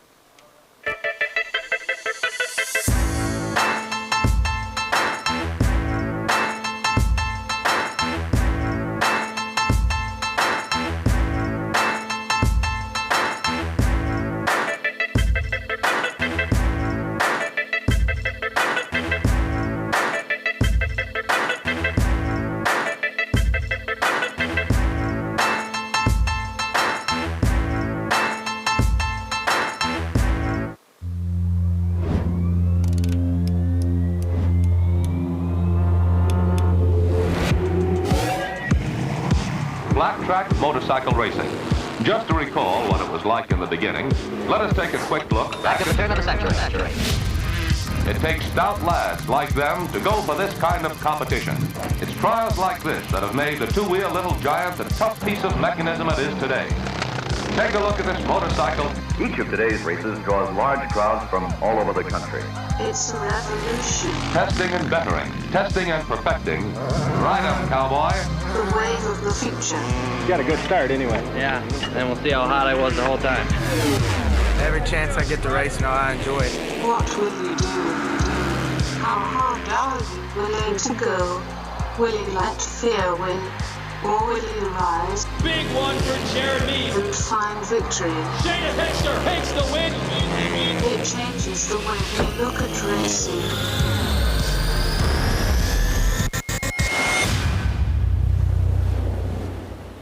All right, coming up in just a moment, the riders are getting staged up in the tunnel down here by the victory lane. So when they are all set, we'll get into our starting lineup. Again, this is the fourth time we've raced here at the Minnesota Mile. Back in 1997, Scotty Parker took the win.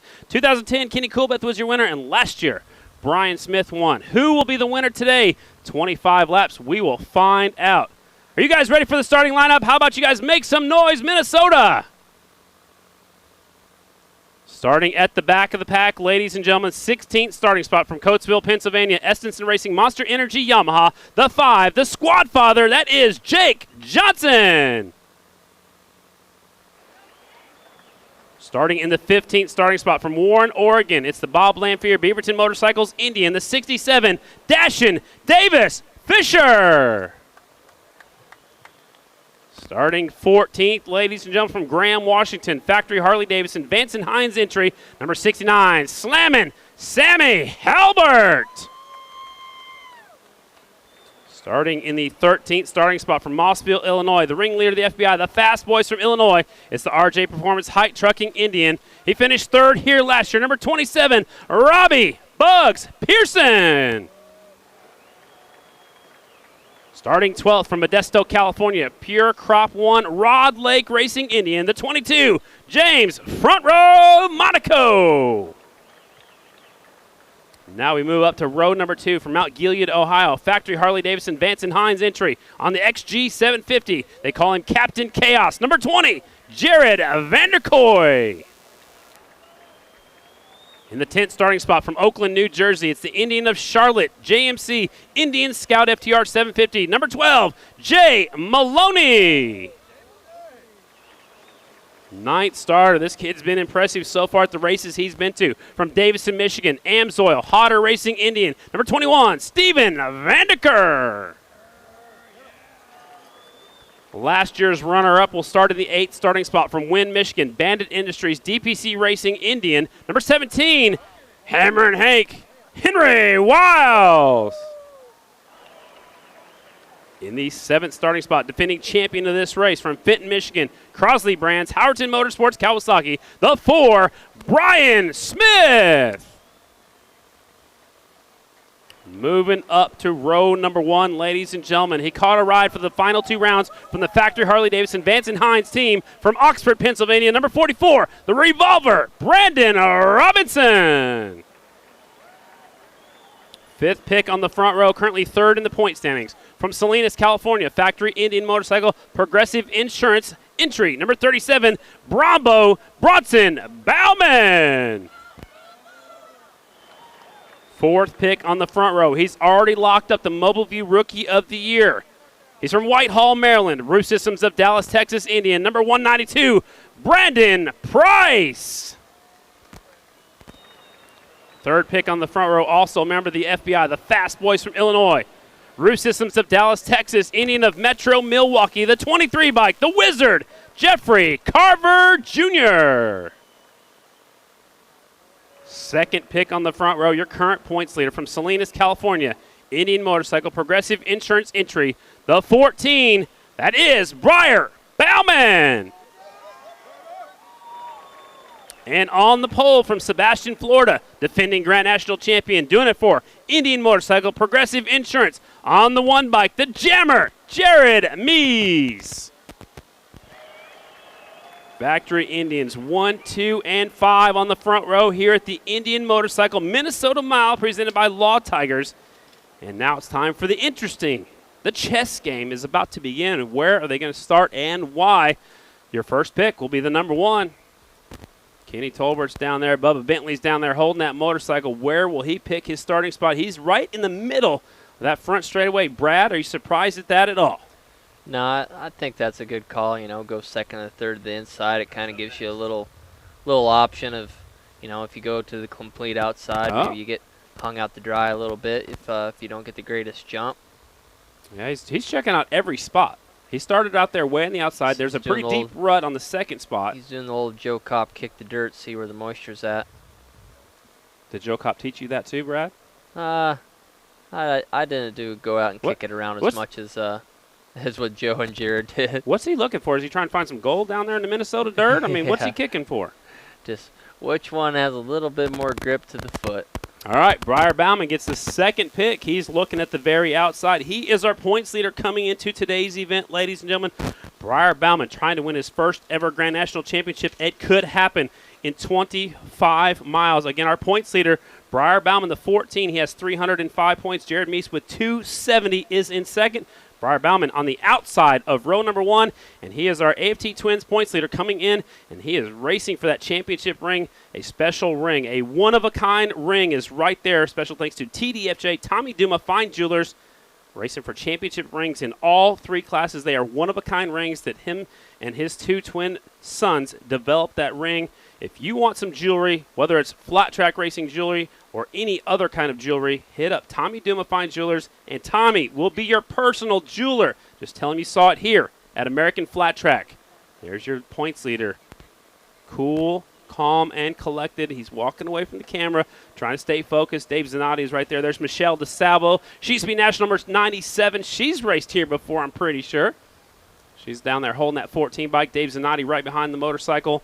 Let's go on to the inside. Way on the inside, the other Indian, the 37, takes the inside spot, Brad. So Bronson on the very inside. I think that's a good move right there because all the other good spots were taken.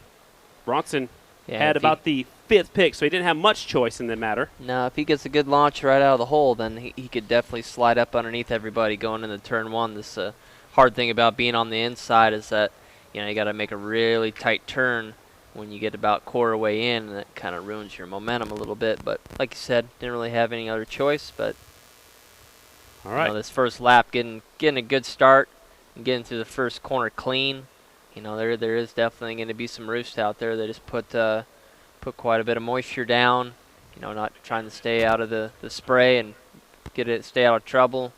That first corner will be super important. So Kristen Beat is down there on the very outside of the front row. She is down there with the 14 bike. That's Briar Bauman, who is our points leader. Kristen, what did you find out down there?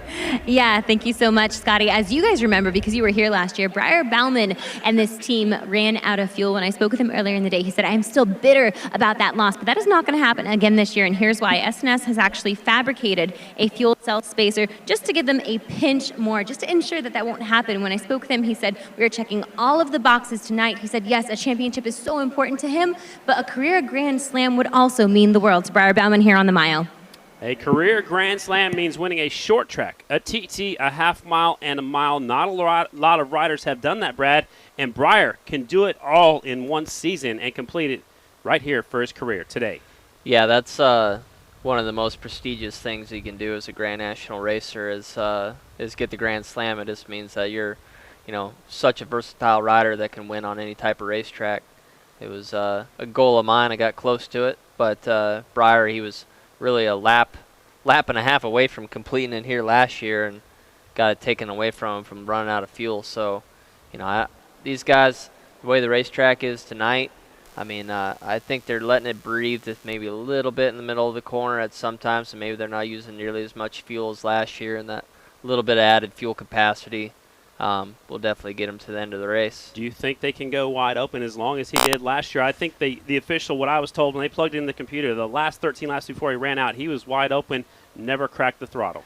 Yeah, it's possible, but the track is definitely a little bit rougher today, especially going into turn 3 than it was last year. So, it's with it being rough like that, it'll be a chore to try to keep this thing wide open all the way around without letting it breathe a little bit, especially going into turn 3. So a good friend of mine and former Grand National champion, Bubba Schobert, just said that Tommy Duma actually made his wedding rings for him and his wife. Really? Yeah, he just texted me that right now. That's awesome. Tommy's done that for a lot of flat trackers, actually. He's a really good guy and loves the sport of flat track and supports everybody that he possibly can. And the winner was found for the Rookies of 79. His name is Dave Cox, and he's from Brainerd, Minnesota. So congratulations to Dave. Thanks to all you fans for all that you did, reaching in your pockets to help out Jeremy Warner. I believe Kristen's down there on the track. She's on the very inside now. Kristen, what'd you find out? Yeah, we were just talking about one Bauman brother. Here's the other, Bronson, who hasn't been doing too bad today. Bronson, you've had a lot of time on this track now. Say, what is this track going to demand of you as we move toward this main event? 25 consistent laps, really. It's treacherous out here, that's for sure. You can ride the boy line or you can ride the man line, and if you want to win, you got to be riding the man line, I feel like. So you'll find us up by the air fence and hopefully not in it. Running the man line. Now, something to also notice that, Bronson, you actually explained to me a little earlier in the day, tear-offs are going to be huge. Bronson actually duct tapes these at the side to make them easier to tear off. So a lot of obstacles for these riders here tonight, and a lot for them to think about. Absolutely, lots to think about. I liked how you said the man line up there against the air fence. Chris Carr would say the Pee-wee line on the inside, the shortest way around, but Bronson's calling it the man line up there against the air fence. I was impressed with him. He made it work there especially the last 5 laps of that semi. He was WFO right up against the air fence. So it's that's what it's what you're gonna have to do to be able to make up time. All right, so it looks like they're done working on turn 1 and 2. The pickup trucks are making their way down towards 3 and 4. You can see the flashing wheel-in red lights on that Honda scooter that Steve Moorhead is on, so they're working on maybe a wet spot out there. They did add some moisture quickly after the singles race, so they're up there checking a few things out left over down there in turn 3 and 4. So we'll be ready to go here in just a second. Just like the other 2 main events, Brad, they give them 1 lap to check it out, and that's a sighting lap, but maybe if you're trying to conserve fuel, do you go wide open on that opening lap? Probably not. You're gonna go in the turn 3, even sometimes backing off the throttle and going a little bit slower through there and just scan the racetrack. You got to be able to say, hey, where's the holes at? And not go in there full speed, just be able to really see where things are at. I actually want to hit on another thing for these guys' helmets. With this fine dust out here, it does have a little bit of dust on the straightaway still, and the sand is actually, that will get into any nick and cranny on these helmets. So I actually had a lot of dirt that would come up underneath my helmet, through my chin, and actually gets into your eyes. So a lot of these guys, they have this little this cover that goes over their nose that basically blocks from so dirt can't come up underneath your helmet and get to your eyes. You got to have your shield sealed up perfectly. All the vents on the helmet got to be sealed up. Anywhere dirt can possibly get into that helmet, it has to be sealed off, because there's been a lot of guys, including myself, you get sand in your eyes, everybody knows what that's like. It sucks. So you literally be one-eyeing it out there. Eyes watering. It's bad. These guys have a lot to overcome just from having good keeping clear vision. All right, so Kristen Beats right down there in the middle of the front straightaway right now. She is with the wizard, Jeffrey Carver Jr. Kristen, what's going on down there? Yeah, so guys, I can't share what we were just talking about. We were talking about the name of this bike, but what I do want to talk to Jeffrey Carver about, you're known for choosing alternative lines, for using a track differently than other riders might use a track. How do you plan on strategizing this race? Just kind of use what I learned throughout the day and go out there and just try to go to the front or start at the front. That'd be a little bit easier. Good game plan from Jeffrey Carver here. These bikes are getting ready to go. I'm going to get out of the way, but something we were talking about before the camera came to us, bike names. Brad, what was your favorite bike name? To tell you the truth, I never did really name my motorcycles. I never did either. Yeah. None of them. A and B. The A bike is the good bike, B bike's the bad bike. Yeah, exactly. And they're usually different on each night. But whichever one gets you to the finish line first, that's your favorite. Yeah, I do know quite a few of my friends that do name their motorcycles, but no, I never did do that. Well, I knew people name their cars, and I guess I never even thought about naming any of the bikes I rode. Yeah, for sure. All right. We didn't different. get the memo, bud. We got left out. Yeah. Man, that's terrible. Lining them up, 3 rows of motorcycles, 6 on the front, 5 on row 2, and 5 on row number 3. Get 1 lap to check it out, making sure all the mechanics are off the racetrack. Kristen Beat has stepped away. There goes Breyer, Meese, Carver. I think I would definitely get a good practice start under my belt. Breyer looks like he's not on the gas right now. He's just up there looking at it, just like we talked about, Brad. He might be conserving it just a little bit. Yeah, maybe not conserving fuel, but I really think, I would be taking it a little bit slow, just scoping it out. It's like, obviously, it's just some holes that develop, see where things are at. A lot of these guys, they'll pull up fans' choice on their phones when they're sitting in the paddock, so they're watching the racetrack and seeing where, lines are developing, holes are developing, but making that siding lap, you're really just scanning, seeing what's out there and trying to visualize what you got to do. 16 of the best flat trackers in the world, 25 laps, which is 25 miles around Canterbury Park. It's the Minnesota Mile. Big P put the stripes back on the front straightaway on their starting lines. They have to line up right there. There's laser beams going across all 3 of those rows. If you break that laser beam, you're going to the back, just like Dalton Gauthier and Trent Lowe did in that last race.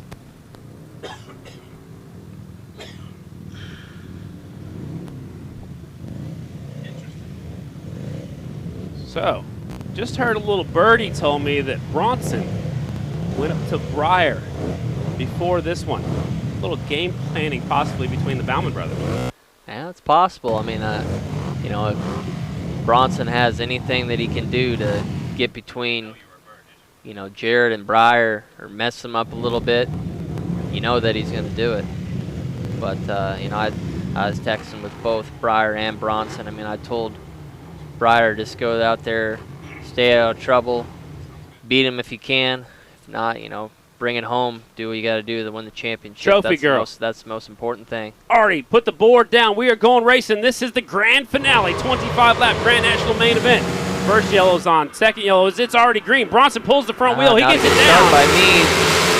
Meese gets a bad start, but he tucks in line right behind the 14 bike. It's the Carver bike. Jeffrey Carver Jr. leads him into the first corner. He will be our K&N Hole Shot Award winner, Jeffrey Carver Jr. He's on a mission. He tells Kristen, there ain't no dirt in my face if I'm out front. Yeah, he did exactly what he needed to do there. Carver, the 23 bike, leads him down the front straightaway. He's the only clean number plate so far. Look at this. Brandon Robinson on the XG 750 up in second place. There's already a couple riders you can't even tell what their number plate is. Oh, look at this. Here comes Bronson Bauman. He's going after Carver in turn 4. Here they come. We'll let you listen to them. The first time by. All 16 motorcycles wide open. Jeremy sitting there in 4th, dives to the bottom. Oh, man, watch out, Price into the air fence. Another rider, 2 riders into the air fence. No. At least 2 riders into the air fence. And there goes another rider down. One of the factory Harleys goes down at the very back of the pack right there. So, man, so it looked like Price. It started over here at the start-finish line for a couple of riders. And it looked like Price went way up. He's got one high line up against the air fence. Somebody's up going to check on the other rider right now. There's 3 riders down. One of the factory Harley riders is down as well. That was near the back of the pack. He is still down right now, but 2 riders already up and okay. I believe that was Price early on. And another rider, man, whoever it is upset. Is it Breyer? It could be Breyer. He was right there in the mix. It was probably second. I think that is Breyer right there. That's There's 21. Steven Banneker is Banneker involved. Another rider just gets up on his feet over here in turn number 1. Ambulance is moving. That's good to get over there as quick as possible. Again, I think the last rider going down was one of the Harley riders. That's Brandon Price, the 192. I think he touched wheels with somebody right by the start-finish line.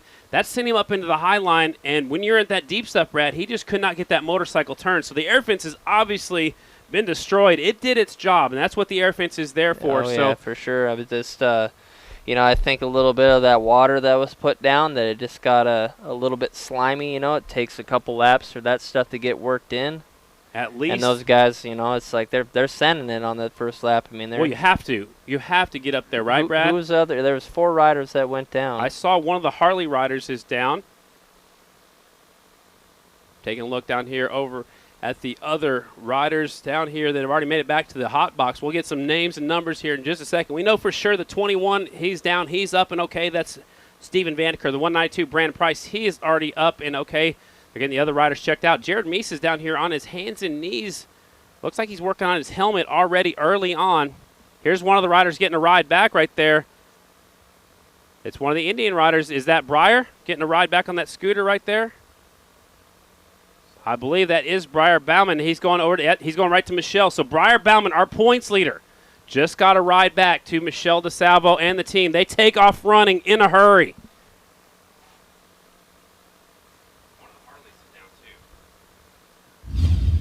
Yeah, that's not good. It's like Breyer's obviously okay, but is his motorcycle okay? So Price gets in the air fence. Oh, Breyer goes down right here. Meese, is that Meese? That's Breyer hitting him. Breyer getting the air fence. Oh, my gosh, his bike is up on top of the air fence. That man, his motorcycle went end over end there. But here comes the last one right here, one of the XGs. I think that looks like Sammy. So I believe there's another bike still down, another rider still down. I believe that's Sammy Halbert. Here comes one of the riders walking back. That looks like Brombo. Bronson, you all right, buddy? There he is. I didn't see his bike down there at all. So man, look how dirty he is. He soil sample. These guys have airbag suits on. You can see that the red light. So his airbag has been deployed, right? Yeah, everybody. Pretty much, I think that the majority of everybody in that crash had an airbag suit.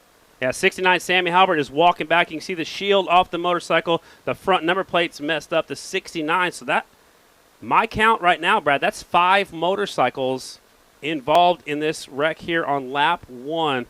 There's Sammy Halbert talking things over with Steven Vandeker. Just can't believe exactly what happened. Sammy just had nowhere to go. I mean, you know. Yeah, a lot of them really had nowhere to go, and it just, the track was a little dusty and dry before, and then they put a little water down, and that he just made it a little bit greasy, these guys sent it in there. There's a look at the 37 bike. That's Bronson Baum. They're trying to get that bike into neutral. He walked back here. What's that other motorcycle sitting there? That's a scooter, but there's one laying on the ground over there still. Is that Breyer's? I hope not. Here's Breyer and Bronson talking to each other right now on the front straightaway. Man, this is not exactly how they wanted this to go down. Breyer, your points leader. The look of frustration on his face. He had a 35-point lead coming in. It'd be complete restart, Brad. Can you go to a backup motorcycle? There are no more backup motorcycles, right? No, there's not. There is no backup motorcycles, and you got 8 minutes to be able to get the motorcycle that went down, capable of getting, ready to ride. And, right now all the bikes are still on the ground down in turn 1. Here comes one of the bikes getting a pushback. There's slamming Sammy Halbert, ladies and gentlemen. That's Bronson's bike, which that bike actually looks pretty good. But Sammy's right here on the front straightaway. You guys are also putting your hands together. These guys going down in the heat of the moment. That bike's been up just a little bit. Maybe the number plate's knocked off a little bit sideways on the front.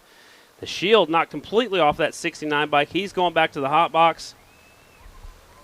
Hopefully everything's okay with him. They're walking back the 37 motorcycle.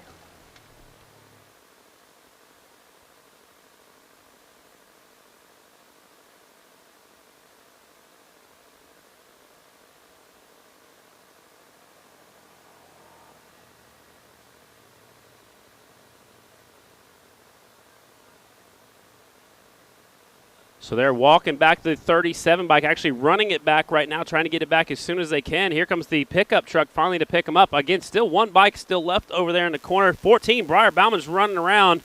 Now he's going back. Now he turned around. He's going back the other way. So Breyer frantically looking. Here comes the 37 bike's getting a push back. Is that Thunder? Yeah, it is. There's Thunder McAfee. pushing that motorcycle back. Breyer has made his way all the way down to turn 1 to get his own motorcycle. Yeah, it looks like the handlebars are definitely beat bent, up. Yeah, but what's on the right side, Brad? Is they're- that the radiator that's sticking out? Yeah, the radiator's down low on the right. Right here, look, Brad. Yeah. That might be trouble. So Bronson's motorcycle getting pushed back by Thunder, and Steve Moorhead. Actually, Steve Moorhead's right here, so somebody else is pushing back the 14 bike, our points leader, and Well, that you bike know, looks like it went through a mud storm. It just, man, that bike is filthy, Brad. yeah, I mean, I don't know if the radiator has a hole in it. You know, it's like you could loosen up the handlebars, straighten them back up. You know, they could get some zip ties and zip tie that radiator back up. The exhaust is still on it. The subframe's still straight. There he is, ladies and gentlemen. Put your hands together for your points leader, Breyer Bauman, the 14 bike. He's getting it pushed back.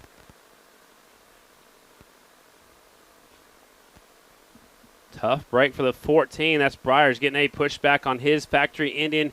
What's going through Meese's mind right now? He knows all the circumstances. He's playing them all out. Well, you know, right now his hope is that Breyer Bauman won't be able to get that motorcycle ready to ride again, and then he goes out and wins this thing, makes 25 points on him, and goes into the last race with only 10 points behind Breyer to go for the championship. I think that's the best case scenario he's thinking through his head right now. And the last bike is getting pushed back right now. You can see the mechanics are actually running through the crowd right here for one of our riders that's down. It's the 21. The exhaust pipe, I believe, in the tail section possibly the exhaust pipe sitting on the tail section is completely gone off that motorcycle. How about putting your hands together for 21, Steven Vandeker, who is also in that wreck, ladies and gentlemen. He's up. He's all right. Like the late Donnie Bargeman would say, these guys are tougher than a $2 steak, right? Yeah. Man. You got to be a dirt tracker, that's for sure. But, I mean, thankfully everybody's okay. I mean, that was a, 90-mile-per-hour four-rider pileup. Let's look at it one more time. It started right here in front of us, but then goes – well, there's actually a couple different incidents going on. Watch the left of the screen. Price is on the right, so it looks like Breyer just went down right in front of his brother Bronson. Bronson had nowhere to go and runs over the 14 bike. Price made contact right here at the start-finish line, got pushed high side. Two separate incidences. Yeah, it really was. I mean, it was just these guys like pushing it into the corner as deep as what they thought they could earlier, and just the track did not have the grip to do that. The other Harley just about hit the bike that's down, and right there at the last second, Sammy Halbert does hit that motorcycle that was down. We have another look at it, ladies and gentlemen. So, again, watch. There are two different incidents.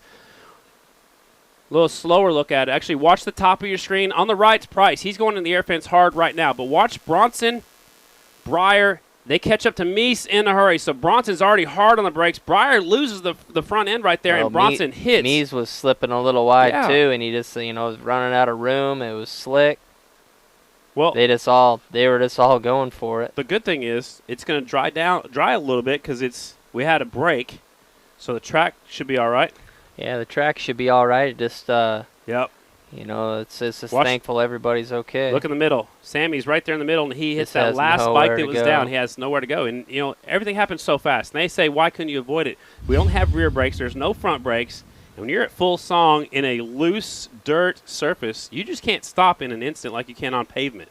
No, not at all. I mean, it's look at this. Bronson's already back on the 37 bike. Yeah, I mean, look how wet and soggy that motorcycle is. His bike looked good. Like, I mean, maybe the left side of the handlebar is bent up a little bit, but his bike looks like it's ready to go. Let's go down trackside. Kristen caught up with Bronson just a moment ago. Kristen, what did you learn? Yeah, Scotty, as you can see behind me, both these teams going to town, doing all the work that they possibly can to get Bronson and Breyer back out on track. Now, I did check in with Bronson just a moment ago. He told me he's okay. He said he's not hurt. He said he's really thankful that he was able to walk away from that one, but he said he is racing angry. He is racing with a lot of fire moving into this main event because he said that he felt like the track might have been a little too wet for them to be out there, but he said he wants to get out there. He wants to prove a point. He wants to be in the mix, so they're doing everything they can to get both these boys back on track. Absolutely. So one more motorcycle is just being brought back on the back of that wrecker right there. Not sure which bike that is. So one bike is right there. I'm sorry, I call it a wrecker, but it's actually a pickup. Must be Price's bike. Brandon Price, the only bike that didn't get pushed back. So there's Michelle DeSalvo. Looks like they're working on the radiator like we talked about a second ago. If there's no hole in it, they just have to secure it to the motorcycle. Yeah, because both the hoses were still attached. As long as there's not a hole in the radiator, they should be able to... it's like it could be big zip ties, anything. Maybe the bolts just broke, anything to be able to get that radiator, fasten back to the bike. The handlebars look a little bit bent, but you get those back up straight. It's like right now, yes, the track was probably a little too wet. These guys made a siding lap. They were okay with it. Is that the radiator leaking possibly a little bit right now? Maybe they're moving it around. Maybe they unhooked the hose so they could actually move it, or it looks like maybe a new radiator because that radiator looked like it was clean. Yeah, they do have, these teams have basically everything to be able to build a whole another motorcycle in the trailer. So, that probably was a smart call. Just go put a brand new radiator on it. And that's what a word from down there in the pit area. That is a brand new radiator. They're trying to get it attached to that motorcycle. They have to put some Evans coolant, some water, whatever the Indian team runs back into that thing. Yeah, it's I've done a lot of my own work on my bikes, my whole life. It's like these guys are, really, really, really good mechanics. But now it's like under the pressure. It's like racing under pressure. It's like how will you perform? Right, and they're only allowed 2 mechanics to work on the motorcycle during this red flag deal. That was changed a few years ago. Remember back in the day, everybody would jump in there and thrash to get that bike ready. Now, only 2 bikes. Look at that. They're working on the factory Harley right here. Sammy Halbert.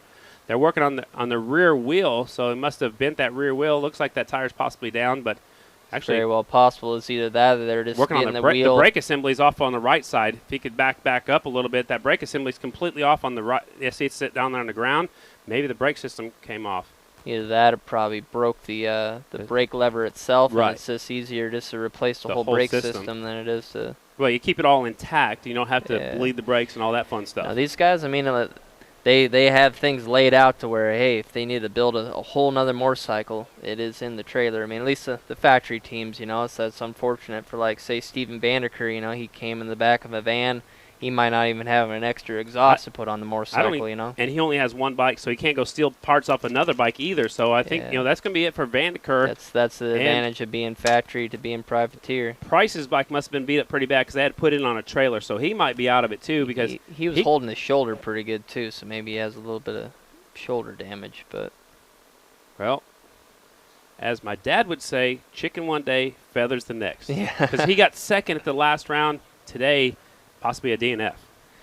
Yeah, it's all part of racing, man. You gotta be strong, gotta be fearless. All right, let's go back down to the track area. Kristen Beats caught up with last year's winner, Brian Smith. Yeah, Brian Smith knows his way around this track, and you were just telling me that incident happened, just next to you. Yeah, I went into turn 1 right next to Breyer, and he went in there hot, and there wasn't anything to hold him. It was muddy, and as you've seen, it sucked a couple guys in. Unfortunately, we've been complaining we need water on this track to make it good and racy, but it was just a little too much. I think for what they were watering earlier, no sun, no wind. It was just sitting on top, made it a little slimy, unfortunately, and I'm just glad I stayed out of it, but sucks for Breyer. Hopefully he can get his stuff regrouped and give Jared a run for the money. From the few laps that you had out there, what were you able to gather about this track and how much has changed from practice and qualifying in the semis? The little bit of moisture that is out there where it's not too much was good for me and my bike setup. So I'm hoping we can put it together and go to the front. Brian Smith hoping to repeat this year. Scotty? Yeah, that's good information right there. Brian Smith, last year's winner. We've taken a look at the replay a couple more times. And like I said, 2 completely different incidents involving 5 different motorcycles. Again, the bikes and riders that were involved, the 21, Steven Vanderker, the 192, already locked up the Mobley Rookie of the Year standings, 192. 14, Briar Bauman, our points leader. 37, Bronson Bauman, and the 69, Slam and Sammy Halbert. So watch right in the middle of your screen. It looks like Meese is in the very middle. Breyer gets up there, almost touches him, and falls down right in front of younger brother Bronson, who has nowhere to go. He's already standing straight up and down. Looks like he's trying to launch off that motorcycle and get out of harm's way. On the right side of the screen, that's Price. And here really, Vanderker's coming in. Vanderker just throws it down right behind Wiles. So Wiles barely sneaks through right there. And there goes Vanderker. He looks like he's going to be sliding into home base right here, face first. Really, the way that all happened, it was all best case scenario for riders to be okay and bikes to not be, too tore up as well. Looks like they got the throttle tube off on the right side, trying to pound the triple clamps back onto the top of the forks. Are they taking them out? That's Breyer's bike, correct? They do have a new front end on it, so the front end is bent. The forks are bent. So now they're just putting a new front end on it.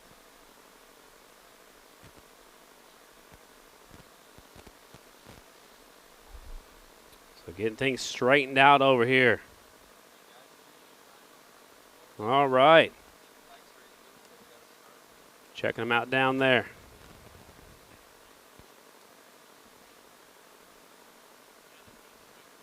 Okay, so they're working on the track down here in turns 1 and 2, Brad. So that's allowing these guys a little bit more time to work on the motorcycles. So it's a race between the track crew and the mechanics to be able to get this bike ready to go. And somebody hit us up on Twitter, said Breyer does not have the Grand Slam, even if he wins today, because he hasn't won a road race. We're not saying he has the overall Grand Slam. He has a flat track Grand Slam. So Nobody hardly anymore besides JD Beach. Yeah, he's the closest and Dallas one. Dallas Daniels. And JD's only won a TT, so he has 3 more tracks to win to get his Grand Slam. Well, that is the official Grand Slam, but we were talking about flat track Grand Slams. Yeah, so I know. Just a little clarification right there. I love it. The old school guys. on any Sunday. Yeah, do it Grand the hard Slam. way. Road race, short track, TT, half mile and mile. Again, Breyer still has the ability to lock up the championship this year. If he can get going again, he can still win the championship. Jared Meese, who is sitting some 35 points behind right now, licking his chops. Man, this is not good. They're struggling to get the front end off that motorcycle to get the new one on. Oh, it is very bent up. Holy cow, you can see it right there how twisted it is. They're just trying to get the bottom triple clamp to there it goes. Get off the steering stem. Finally got it. Now you start thrashing, putting it back together, right? Yeah, it's hard because you got the eccentrics for the offset for the triple clamps, and you got to be able to slide that up in there, but also get it lined up into the top triple tree and hold it up there and try to tighten up everything. And you got Michelle's got her hands full with the throttle assembly, so he's basically doing this by himself. Again, you're only allowed 2 mechanics. Michelle's working on that throttle. The other mechanic working on the front end right now. If he can get back out there, hopefully they put the transponder on that motorcycle. Yeah, so we can get the scores, the timing and scoring. That's probably the last thing they'll do. There's the radiator right there. Some parts that have came off the different motorcycles. That's off of the 14 bike. Front wheels spinning. That's good. Try to make sure it's all the way locked in. Thrashing away. Can Breyer make the restart? Trying to get to the finesse, it's like maybe a little. Look at the look on his face. Well, they got the forks up in the top triple trees there. They're getting pretty close there now. It's just getting that bottom eccentric lined up on the steering stem. And they're still working the track down here in turns 1 and 2 up in the high line. That's where the incident happened. So maybe some of those bikes may have leaked fluid over there. There was, Brian Smith just said, it may have been a little bit too wet over there. So they're still working in, it looks like 1 or 2 spots down here in turns 1 and 2. So it's a race against the track prep crew and the mechanics down here, the 14 team. They're getting close, actually. So we are going to have a complete restart, ladies and gentlemen. We just completed lap number 1, so we will go back to a complete restart. The riders that were involved in the wreck, if they can continue on, they will start the back of the pack. Here, they're getting there. They're close. Is there a left foot peg? Yeah, there's the foot peg. It's been pretty far back. It's close enough. That's the last thing they're worried about, right? They got to get that front end on. For sure. Looks like they got the throttle on. They got the radiator on. Does he have to have a number plate? No, but they're putting it on. All right. I think they'd probably have to have it because you'd actually have a little bit of an advantage. True. Not having it because it'd be the air would go through the front end a lot easier. That's true. More aerodynamic. All right. Hopefully they put that transponder on. You can see his suit is flashing red and then goes to orange. So that means one time it has deployed his airbag suit. It can deploy one more time, correct? No, I believe it deploys one time and that's it. It'll blow up. You'll be like the Michelin Man, and then it's like a minute or 2 and it'll go back down, and it doesn't really bother you anymore. But he does not have an airbag suit now. Neither does his brother. His brother. Yeah. I wonder how the Harley crew is doesn't doing. Either. Yeah. Let's get on to the Harley crew. See how they're doing. Check on the 69 bike. He's over there. Looks like Dale Jones trying to make sure that number is eligible to read.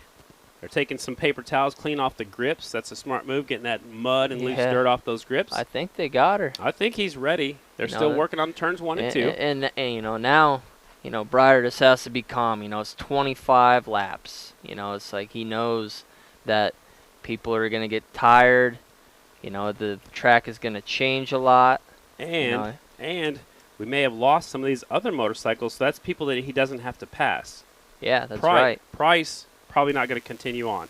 Sammy Halbert maybe will continue on. Steven Maniker is out for sure. What's the mathematical spot where, say, if Jared wins, what place does Breyer have to get? Right now, the points advantage coming in is 35 points. So And 25 points to win. If say Jared wins, that's 25 points. So he has to be 26 or more ahead. So where does he have to finish to be 26 ahead? You're the one that's won a championship and figured all that stuff out. Well, the points are different right now. I think it goes 25. Doesn't it drop 19. down to? I thought it dropped to 20. 25, 20. Let's I don't know. Let's figure this out. Oh, Brad's getting serious up here, ladies and gentlemen. They're pushing the bikes up to the grid. They're going to put them all on the grid before they fire them up. So Sammy Halbert, the Harley team, is running out of time right now. They're pushing the bikes up here to the grid. Jeffrey Carver had a good shot early on. Meese was up there as well, battling for that top spot.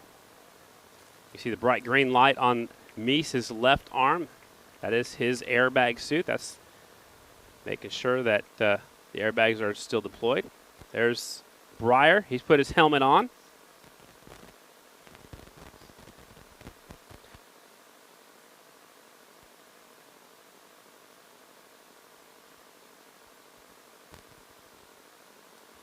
Pushing them up. They have to go back to their original starting spot.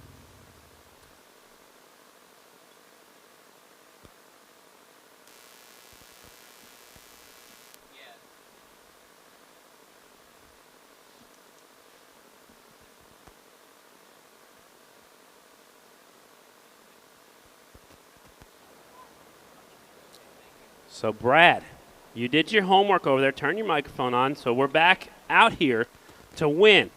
We just found out. We knew that was 25 points. Second place, what'd you just hear? 8 points. Basically, Breyer has to get third.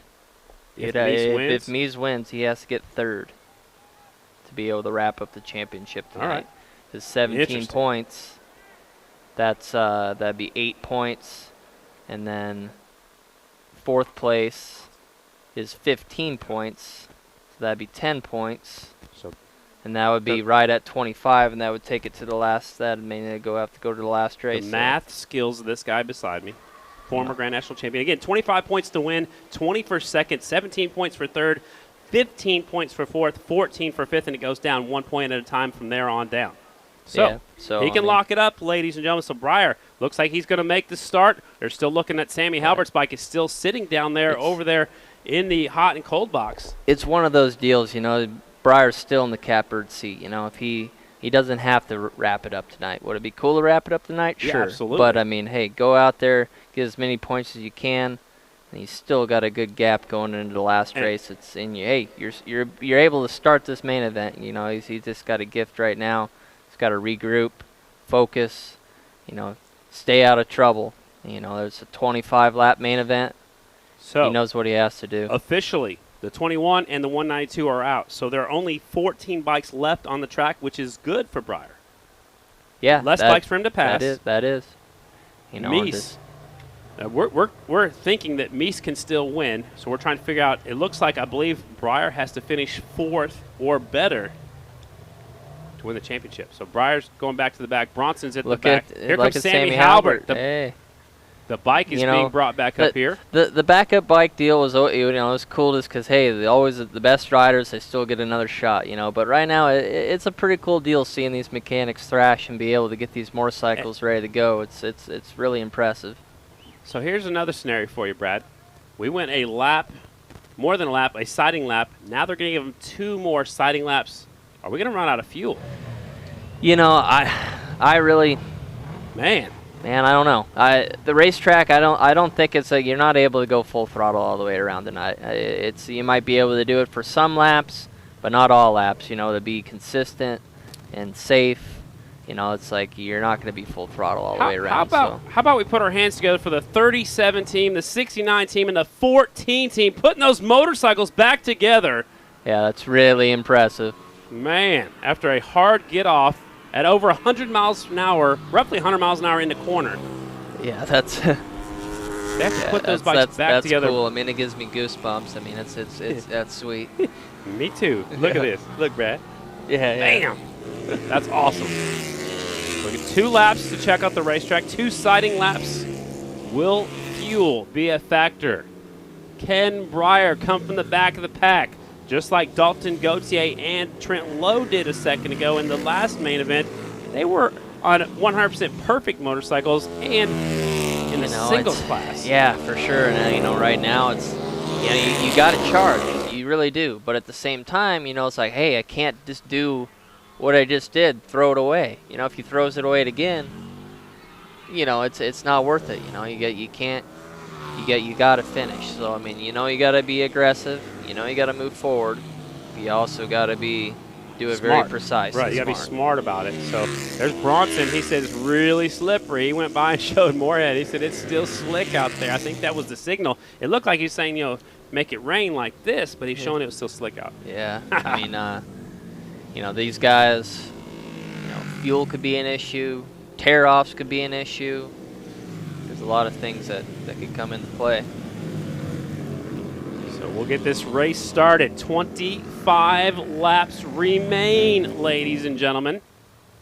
25 miles around the Canterbury Park, Minnesota Mile. The bikes are coming up in a hurry. We'll get them staged up as quickly as we can. Meese be at the top spot. Good news for our riders. They were all able to go back there and put some more tear-offs on their helmets. Looks like Henry Wiles pulls up with a dirty shield. He'll probably pull that last tear-off off right before they go out. Try to save it as long as he can, right? When it's wet like that, you seriously just get roost off your front tire. Bronson goes all the way to the front. He is looking for Steve Moorhead. Now he goes up to Joey Mancari. I don't think Bronson likes the racetrack.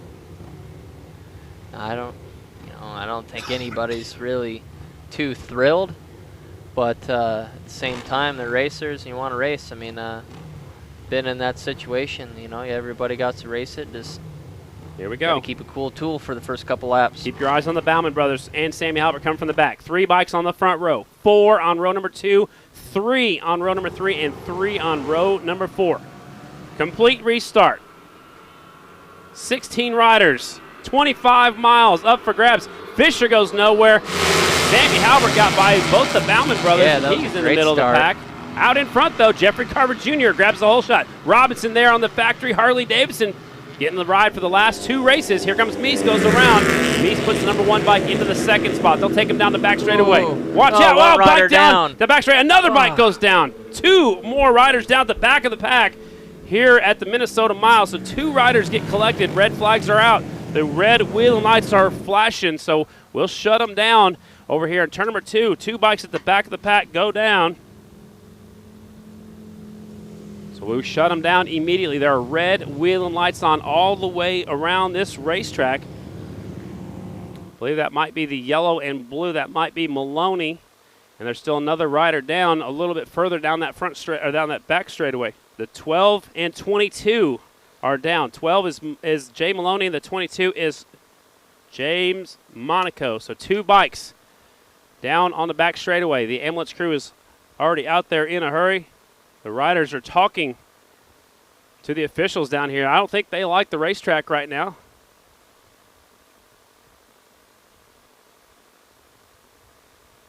So they're talking things over with the crew, the track officials down there in the hot and cold box. I think the riders are saying it's still where you cannot see, and that when you come off of turn number 2 in a hurry like that and you're catching all that roost, they got up into the hay bales. Maloney looks like he is up and on his knee right now, gathering his thoughts together. He's telling Steve Moorhead exactly what happened. There goes the 22 bike going past him. The 12 bike still laying on the ground right now. So hopefully they can get that brought back to the pit area as soon as they can. It's when these guys, I guarantee you, is because they could not see. That first corner, you're going. I mean, literally, I don't know how many riders in that pack probably had to pull a tear off before they're even out of turn 2. One rider's blind, lets off the throttle. The other rider is blind right behind him, decides to not let off the throttle, and they get together. It's probably comes down the vision. What caused that? And they went straight into the hay bales on the outside of the corner. And sometimes, like we said, Brad, the straightaways are a little bit tighter than they were in the past, and you have to make a hard left-hand turn right there. Coming off of turn number 2, they got up into the hay bales, and when that happens, it's a chain reaction. It looks like Jay Maloney's up and okay. Looks like he's holding on to his left arm a little bit, and they're checking now on the ambulances over there with the 22. That is James Monaco. So they're tending to him right now on about a quarter of a way down the back straightaway. All the rest of the bikes are made their way over here to the hot and the cold box. The wind is dying down, just like Brian Smith said earlier. When they put the water out, normally earlier in the day, the wind was out, the sun was out, so it dried up quicker. And when that sun goes down, it cools off outside. The moisture just doesn't go away from that racetrack as quick as possible. So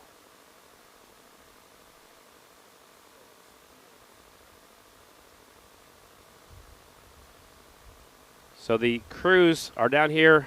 Again, you're not allowed to work on your motorcycle. If you do, you're going to the back row, which this is possibly good for the 14, the 37, and the 69. They're already started on the back row, so they have a few more moments to work on their motorcycle if they would like to. All right, let's go down to the trackside. Kristen Beat with NBCSN. She's down there. Kristen, what's happening down there in the hot and cold box? Yeah, you mentioned that these riders are not able to work on their bikes, but AFT is making an exception and allowing these guys to refuel. I know right before this main event, you had mentioned that fuel preservation might become a factor with the 2 sight laps. These guys now being allowed to top off. That is good to know. So now we know it won't be a fuel mileage event for sure. So that is one good thing. So they're allowed to add some fuel. I heard some leaf blowers going down there, and what that is doing is blowing air into the radiators of the liquid-cooled motorcycle since there are no fans moving on the back of these bikes. Here is the 12 bike. He's getting a ride over here in this side-by-side rear hand and front straight. Put your hands together for Jay Maloney, one of the riders that went down. He is getting a ride back to the pit area. Looked like his bike was beat up pretty bad. I believe he is going to be done for sure. And they're still tending to the 22 of James Monaco. They are pushing that motorcycle back right now. Steve Moorhead trying to help over there get that thing loaded up on the back of that trailer. I don't think they're going to be able to put 2 bikes on there. Let's go. That's going to be a long walk pushing that motorcycle back around here. I have reports from the track. The 22, he is in the ambulance. They're going to take him in for some further evaluation. So how about we put our hands together for the 22. James Monaco is going to get a ride in that ambulance right there and get checked out at the local hospital. So hopefully everything's okay, and it's just a safety precaution as they're pushing that 22 bike. They're going to probably just put it back over there in the off the turn number 2 area, the chute where the horse racers normally start over there. So they're taking that bike out of harm's way.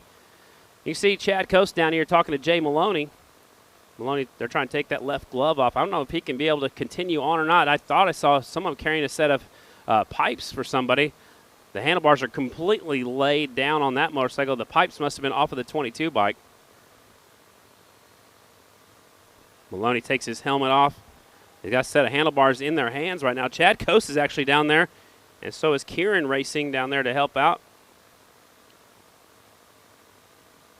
Checking things out on Jay Maloney, the 12 bike. Now it looks like they're pushing that 22 bike's going to get a push back.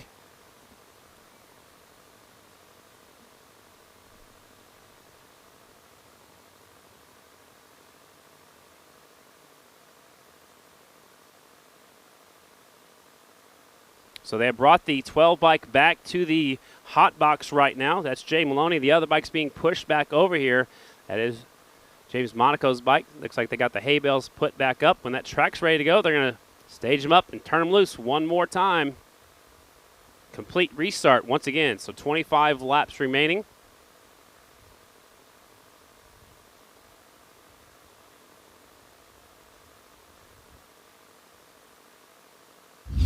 All right, ladies and gentlemen, here's a look at the replay. Watch the back of the pack. This is all the way down to the far side, the back straightaway. It's near the back of the pack. So one rider into the hay bales right now. He's up. There goes the hands. That is Jay Maloney. And here comes the next bike right there. There goes Monaco, was on the left side of the screen, and Monaco's bike goes flipping down the back straightaway. I think James Maloney just was blinded. I mean, he ran right into the hay bales. He couldn't see. Here's another look at it from up above. So Maloney was probably about in the 10th spot. He's up into the hay bales right there in the center of the screen. Right there, hits the hay bales. He was on the brakes as hard as he could. He knew he's running out of racetrack, and then Monaco had absolutely nowhere to go and hits his motorcycle. They're working on the 12 bike of Maloney right now. Again, you're only allowed 2 mechanics. Looks like they're trying to put some fuel in that bike. Here's one more look at it. So again, Maloney, watch the left of your screen. He carries the momentum up into the hay bales right there on the left side. He's up and over off the motorcycle, and the motorcycle comes out right in front of Monaco, who has absolutely nowhere to go. There goes one of the bikes. There goes Monaco to the left side. Man, wicked start out here. 25 lap Grand National main event. So scratch the 12 bike, or I'm sorry, scratch the 22 bike. That's 3 bikes that aren't going to be able to make the restart. We're not sure yet if Jay Maloney will make the restart. So that's 3 bikes for sure not able to start. Breyer. 12 bikes leaving the racetrack. So 12 bikes out. 4 bikes off of the track now. So we have 12 bikes remaining, which is good for Breyer if he's trying to lock up that championship. Less bikes that he will have to pass. When that motorcycle leaves the racetrack, that rider is done for the day. So it's going to leave 3 motorcycles, it looks like, on the front row, 3 on row number 2. What do you want me to tell the people why? Can I tell the truth? Find out for me, yeah. So we got 3 bikes left on the front row, 3 on the second row, 2 on the third row, and the 3 riders that made the restart from the first crash are back there on the third row. Grand National main event.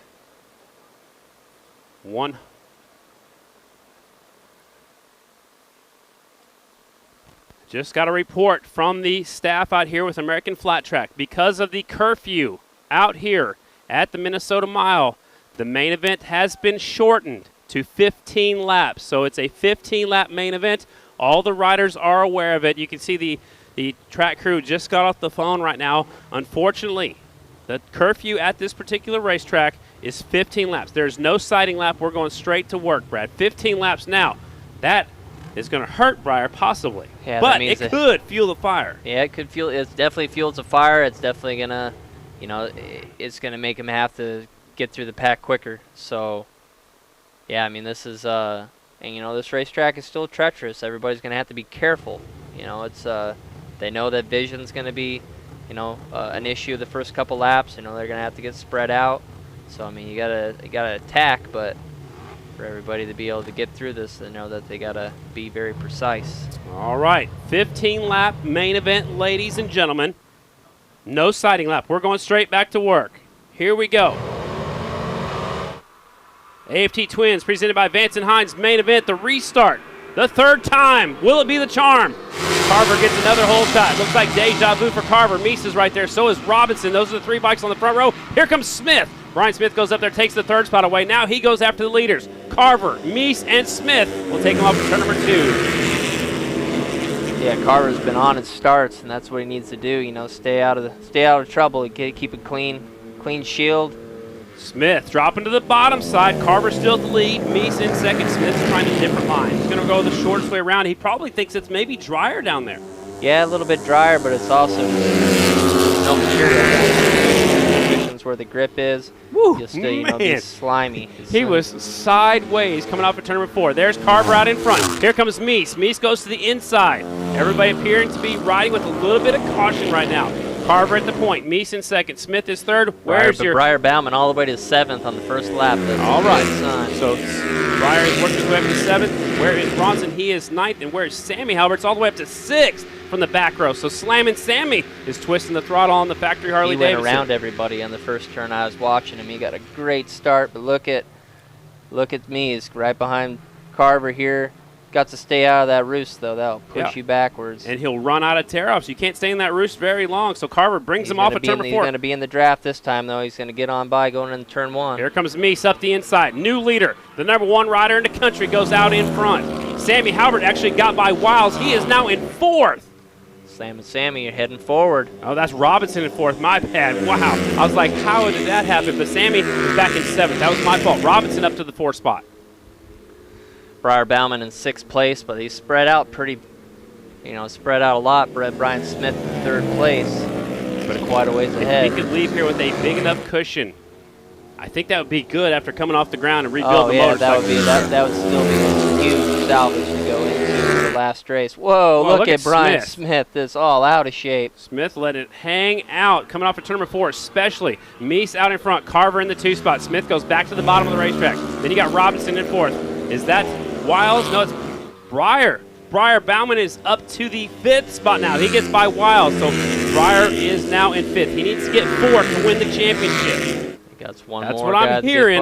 That's the rumor I'm hearing for sure, so we'll have to do the math and make sure, but he needs to pass one more guy. Briar can still win the championship, and that would be amazing. We got 12 to go. There's still a lot of race left. So be patient. Look at Briar. He's getting past Brandon Robinson coming off of turn 4. Look at that. Briar now in 4th. I believe that will be good enough to win the championship. He'll keep driving forward, though. Meese out front. Robinson getting back by him going into turn 1. I thought they were friends, Brad. Yeah, it's like, come on, dude. Come on, man. Let me go by. Now, these are racers, man. They got to go for it either way you look at it. Well, yeah, because Brandon, he's looking for a ride for next year. Yeah, he has to prove himself. So Briar gets back by Brandon Robinson. That is for 4th spot. Briar got off at turn 2 in a hurry. Battle heating up for 2nd place. Brian Smith, he's trying to get by Carver for 2nd. Brian goes back to the bottom. Now look at this. Carver drops to the bottom of the racetrack. So they're tired of running up there in the deep stuff. They're looking for a different way around. Smith on the throttle on that Howard Crosley creation. Coming up the inside. Let's see what the gap is between 3rd and 4th place right now. See what the gap is and what Briar has to make up to get up on the podium. And don't forget, Briar is doing this on a beat-up motorcycle with a completely different front end on that thing. What's the gap, Brad?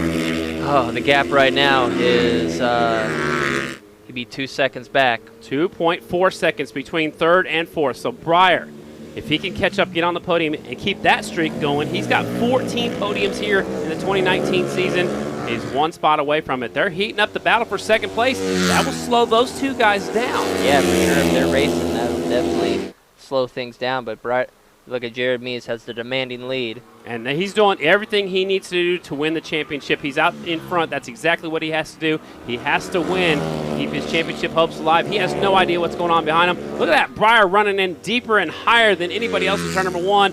Looking for a faster way around, a smoother way around. He's closing the gap. Last time by was 2 seconds. Yeah, he gained 4 tenths on that 1 lap. So if he does that every single lap, he will catch them. And that's because Carver and Smith are letting off the throttle, going to the very inside of the racetrack. I'm sorry, you're watching this one. You see how Briar, he's coming in up high, keeping up a lot more momentum, staying up in the cushion, more traction. Those guys coming in on the bottom, letting off early.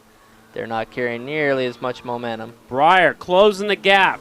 We know he's in 4th right now. We think that is good enough for the win. 4th place pays 15 points. 15 points, yeah, that'll be good enough. That'd be 25. I mean, he'd still, that'd be exactly. Let's say if Meese won the last race and he didn't. Whoa! Look at Briar. He got way wide there. Absolutely. So Briar goes after Smith on the 4 bike. Carver's right in front of him on the 23. Way out in front, the 1 bike showing the way. He's way high down here in 3 and 4. High, wide, and handsome. Here is Meese coming back around. Halfway flags are going out. Briar smells blood now. He's right there. Now when he gets up and races these guys, he has to be smart. It's like can't get in the roost. Got to stay clean when you get through these guys. He gets up in the high line, so Briar's catching up to Carver, who goes high. He's got Smith right in front of him, so the battle for 2nd, 3rd, and 4th is heating up. We know Meese is in control. Last time by 4.1 seconds between 1st and 2nd. Then you got 2nd, 3rd, and 4th in a heated up battle. Smith drops to the bottom side on the 4 bike, going up the inside. Carver goes a little bit wider than he's been going, and now in the picture, there is the 14 bike. Briar Bauman. Pretty clean there. You got these 2 riders in between him. It's like the line choice is hard because you got one guy going low, one guy going high. So what line do you take to try to stay out of that roost? That roost, it'll slow you down 5-10 miles per hour, blow your feet off the pegs, blind you. It's hard.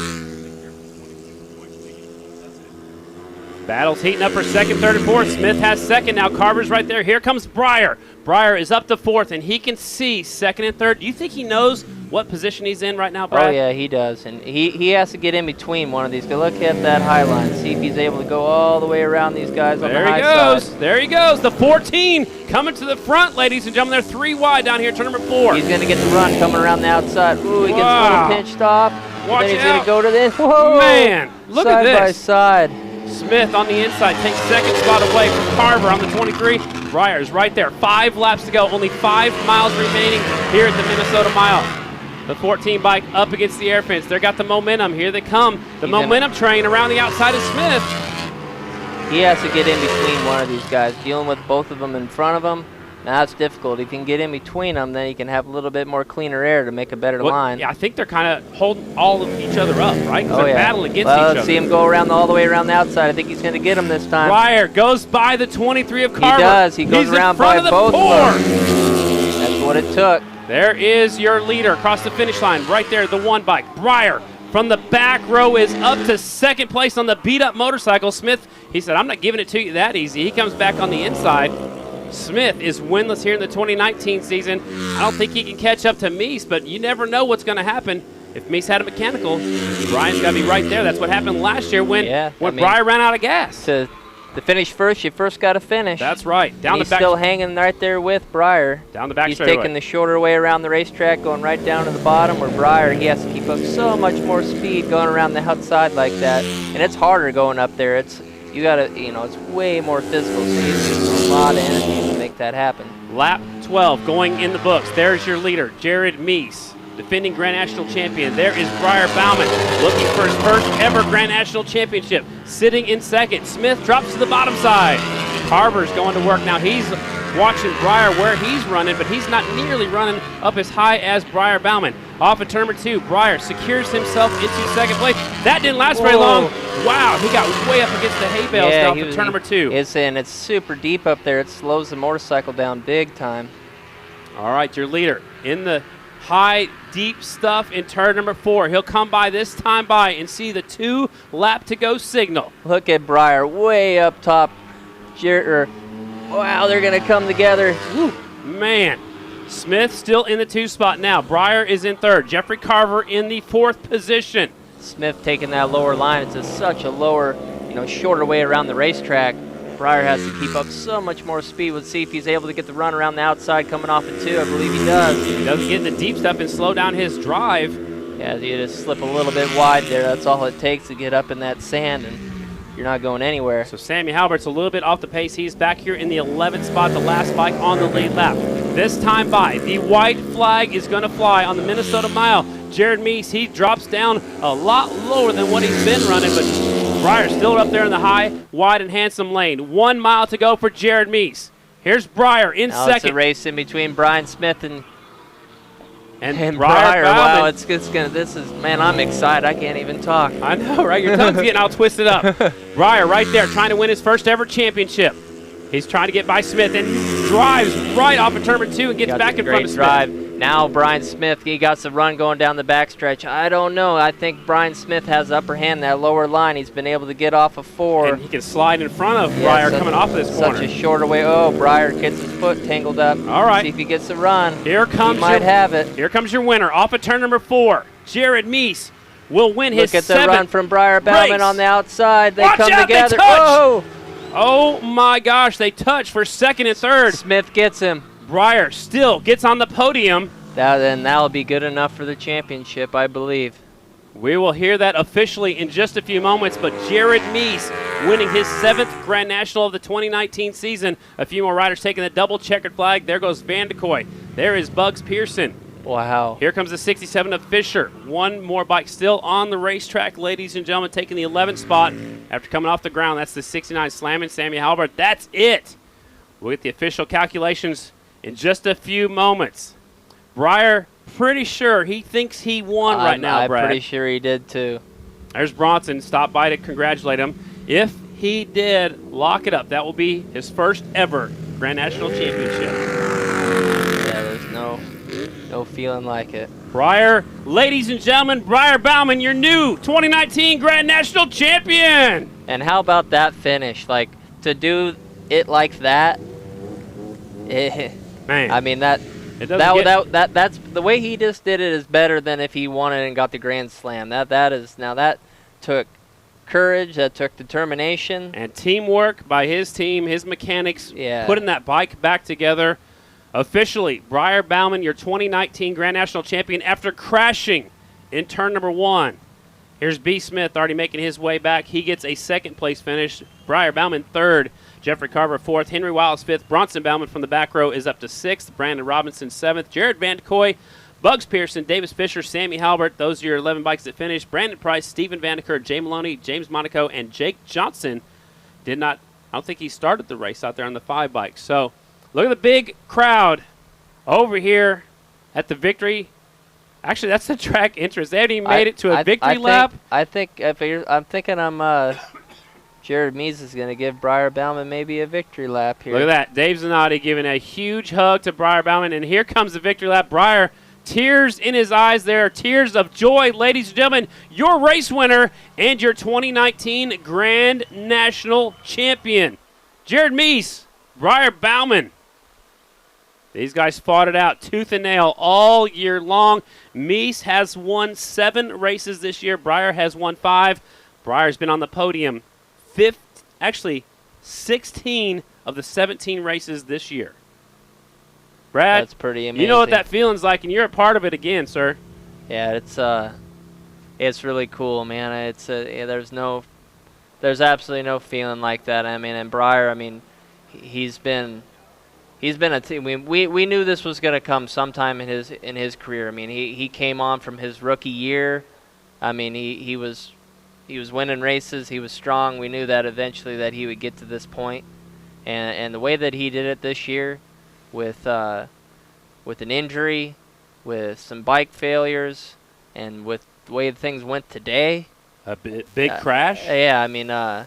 He'll be sore in the morning, but I don't think he even cares right now. No, not at all. I mean, that's a story. You know, it's a really good story. Absolutely. So the points are in right now with 322 points.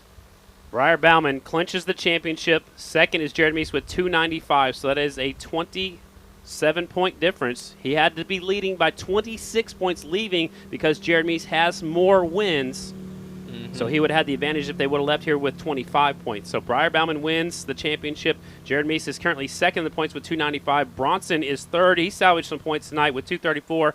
Jeffrey Carver now fourth in the point standings with 210.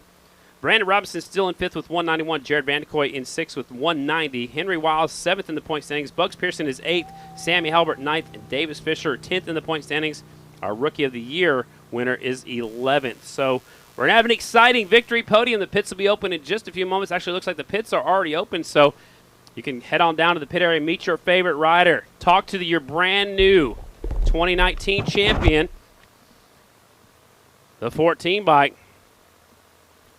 Brad Baker's already heading out. He's going down there to celebrate, and I don't blame him. We appreciate everything Brad has done this year. Now he's going to go back down there and be with his team, the Factory Indian Motorcycle Team. So we get to talk to all 3 of them, but the winner gets to stop by and talk to Kristen Beat first. That's the jammer, Jared Mees. So your finishing order is Jared Mees with the win. He wins by 2.9 seconds over Brian Smith. Third spot, Briar Bauman, good enough for the championship win. Fourth is Jeffrey Carver. Fifth in tonight's race, Henry Wiles. Sixth is Bronson Bauman. Seventh, Brandon Robinson.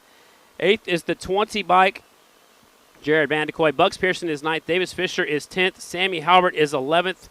Brandon Price, credited with 12th. Stephen Vandeker, Jay Maloney, James Monaco, and Jake Johnson. That is your field rundown right there. Shayna Texter putting on a shirt on top of the leathers for Briar.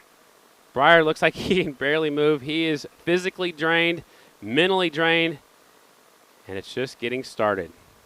We'll talk to him in just a few moments again. The winner goes down to that victory podium and talks to NBCSN first. That's Kristen Beat. She's standing down there with them. And we'll talk to the champion here in just a second. There's Chad Coast to congratulate. There is Briar's dad. Tears of joy, ladies and gentlemen. There's the gold helmet. Oh, yeah. Seen those a few times. Gold helmet with the big red number 1 on it.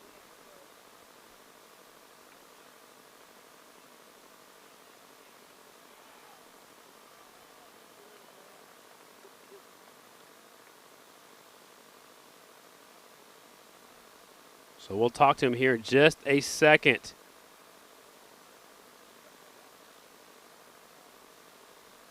We'll talk to him in just a moment. Again, we'll talk to all 3 finishers, and luckily enough, well, not lucky, I call it skill, Briar gets on that podium, so he will be part of it. We'll talk about the victory podium first, and then we will present that number 1 plate here in just a few moments. There's Kenny Tolbert, the mechanic for Jared Meese, shaking the hand of your new champion. There's Ricky Howerton, there's Dink. Bubba Bentley's down there, the gold helmet in hand. It's unreal, ladies and gentlemen. You dream about this your whole career. We're going to celebrate here in just a few moments on that victory podium. That's who we're going to talk to first.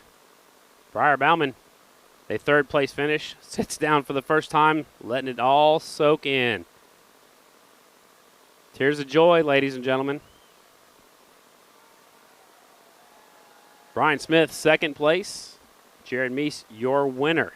Again, that's Jared's 7th victory of the 2019 season. An impressive season for him. Started off the year with a 17th. He did have a 15th at Laconia, a 14th at Black Hills, and that's been the difference. Briar's only had 2 bad races.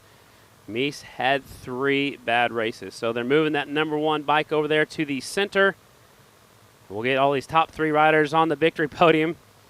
And then after the top 3 are done, we will have the number 1 plate presentation. Joe Bromley is here with the American Motorcyclist Association. So we'll do our race podium here in just a second. I believe Kristen Beat is ready. Let's go down to that victory podium for our victory podium for the Minnesota Mile. Kristen Beat. Briar Bauman. Briar, you can now consider yourself an American Flat Track Twins Class National Champion. I know in this moment you're so overwhelmed with emotion. Tonight you had to battle through so much adversity. How will this title resonate with you, and how will you remember this moment? Man, I don't know if I can put words on it right now. I've dreamed of this my whole life. Like, I used to have posters of Brian and Jared hanging in my room growing up. And to win it, man, I can't even put into words. My team is incredible. I've dreamed of this my whole life. I don't know what more to say. Congratulations on the finish tonight. We're going to circle back around and follow up with you again for the plate presentation. I'm going to run on down the line and also speak with Brian Smith about this race. Brian, take me through that battle that you had not only with Briar Bauman but also with Jeffrey Carver. And how would you describe that race?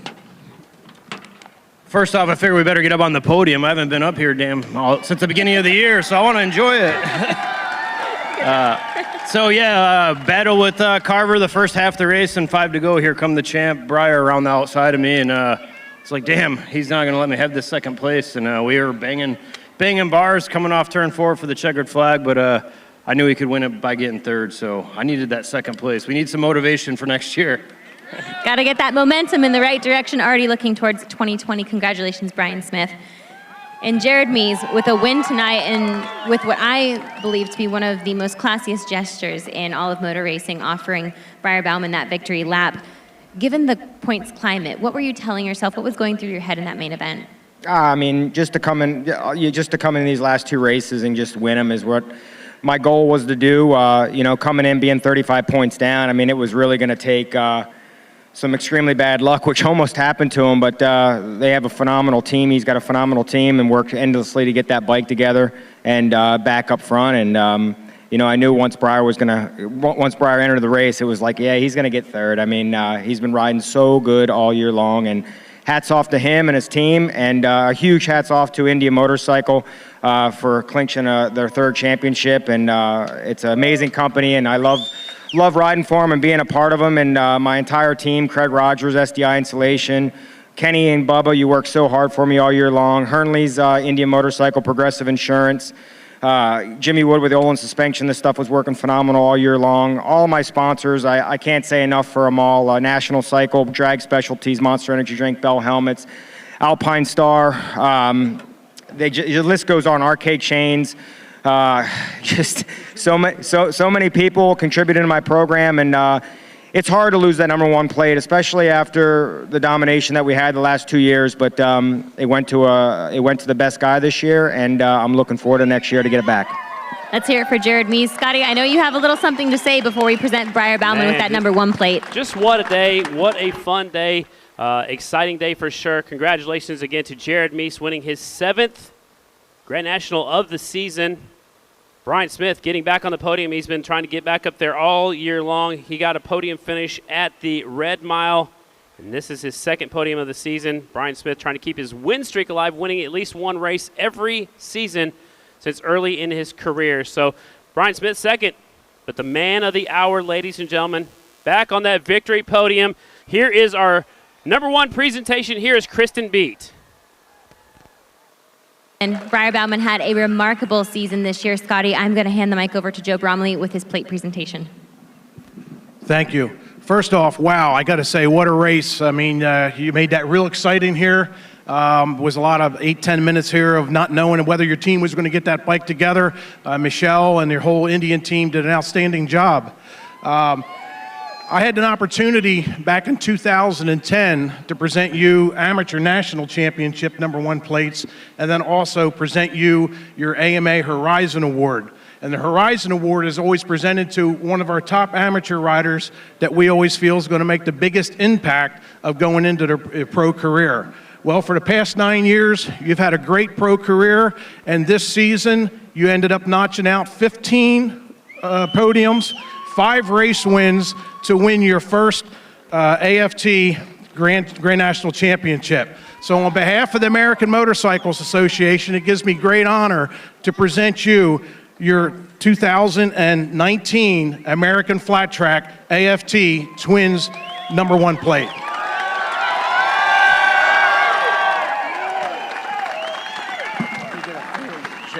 Shake your hand. Congratulations. Thank you. I'm sure. I'm going to go ahead and jump in here. Briar, as Joe Bromley from the AMA mentioned, a remarkable season, absolutely flawless racing. When you guys were out of the count, you came back and you rebounded in the way that a champion does. As I look into this crowd, there are so many people out here, your father, your mother, your family, that are just looking at you in this moment and soaking it up with you. What kind of emotions are you feeling right now? I can't really even put into words how incredible my support group is. I joked around a couple weeks ago that I come to the races to see my friends, and I race while I'm here. I don't take seeing them for granted in any way, and I feel like everyone was with me the whole time. Obviously overwhelmed with emotion. One of the, I think, highlights of this season has being able to watch this team rebound, watching the resiliency this team exhibits. What can you say about your team? Well, I'm a little ticked off at my brother right now for putting me over the fence on that one, but other than that, I have the greatest team. I got to see what Jared did the last 2 years, the dominance that Indian Motorcycle showed, and I wanted to be a part of it. I had the chance to ride one here last year, and I ran at a few. I'm actually starting to turn out to hate this place personally. So 2 times in a row, it's been a rough go, but I have the greatest team. I have the greatest support group, the greatest parents, best friends in the world. Like I said, I feel like lap 24 came around, I could feel it, but I felt like I had everyone else on the edge of their seat saying, "You can do it, dude." So Jared smoked us tonight, but I've looked up to that guy my whole career, Brian. I'm just rambling right now. I don't know where to go with this, but thank you everyone for the support. Thanks to all the fans. I've dreamed of this my whole entire career. Briar, I'm going to let you pop the champagne. We'll need you again in a moment for NBC, but congratulations on the championship title. Scotty? Awesome job, Kristen. Awesome job, Briar. Congratulations on picking yourself up off of the ground, putting that motorcycle back together, and winning your first ever Grand National Championship. There he is, ladies and gentlemen, your 2019 American Flat Track AFT Twins champion. He's got his bright gold, red number one helmet on. And that is it, ladies and gentlemen, for the Minnesota Mile. We'll see you next weekend. The Meadowlands Mile is next Saturday. Tune in on fanschoice.tv. Always tune in on NBCSN. The tears are flowing again at the Minnesota Mile. Congratulations to your new champion, Briar Bauman. On behalf of Kristen Beat down there on the podium, Brad the Bullet Baker, I am Scotty Dibbler. We'll see you in 1 week. And remember, race fans, you don't have to go straight home, but please go home straight. Good night, everyone.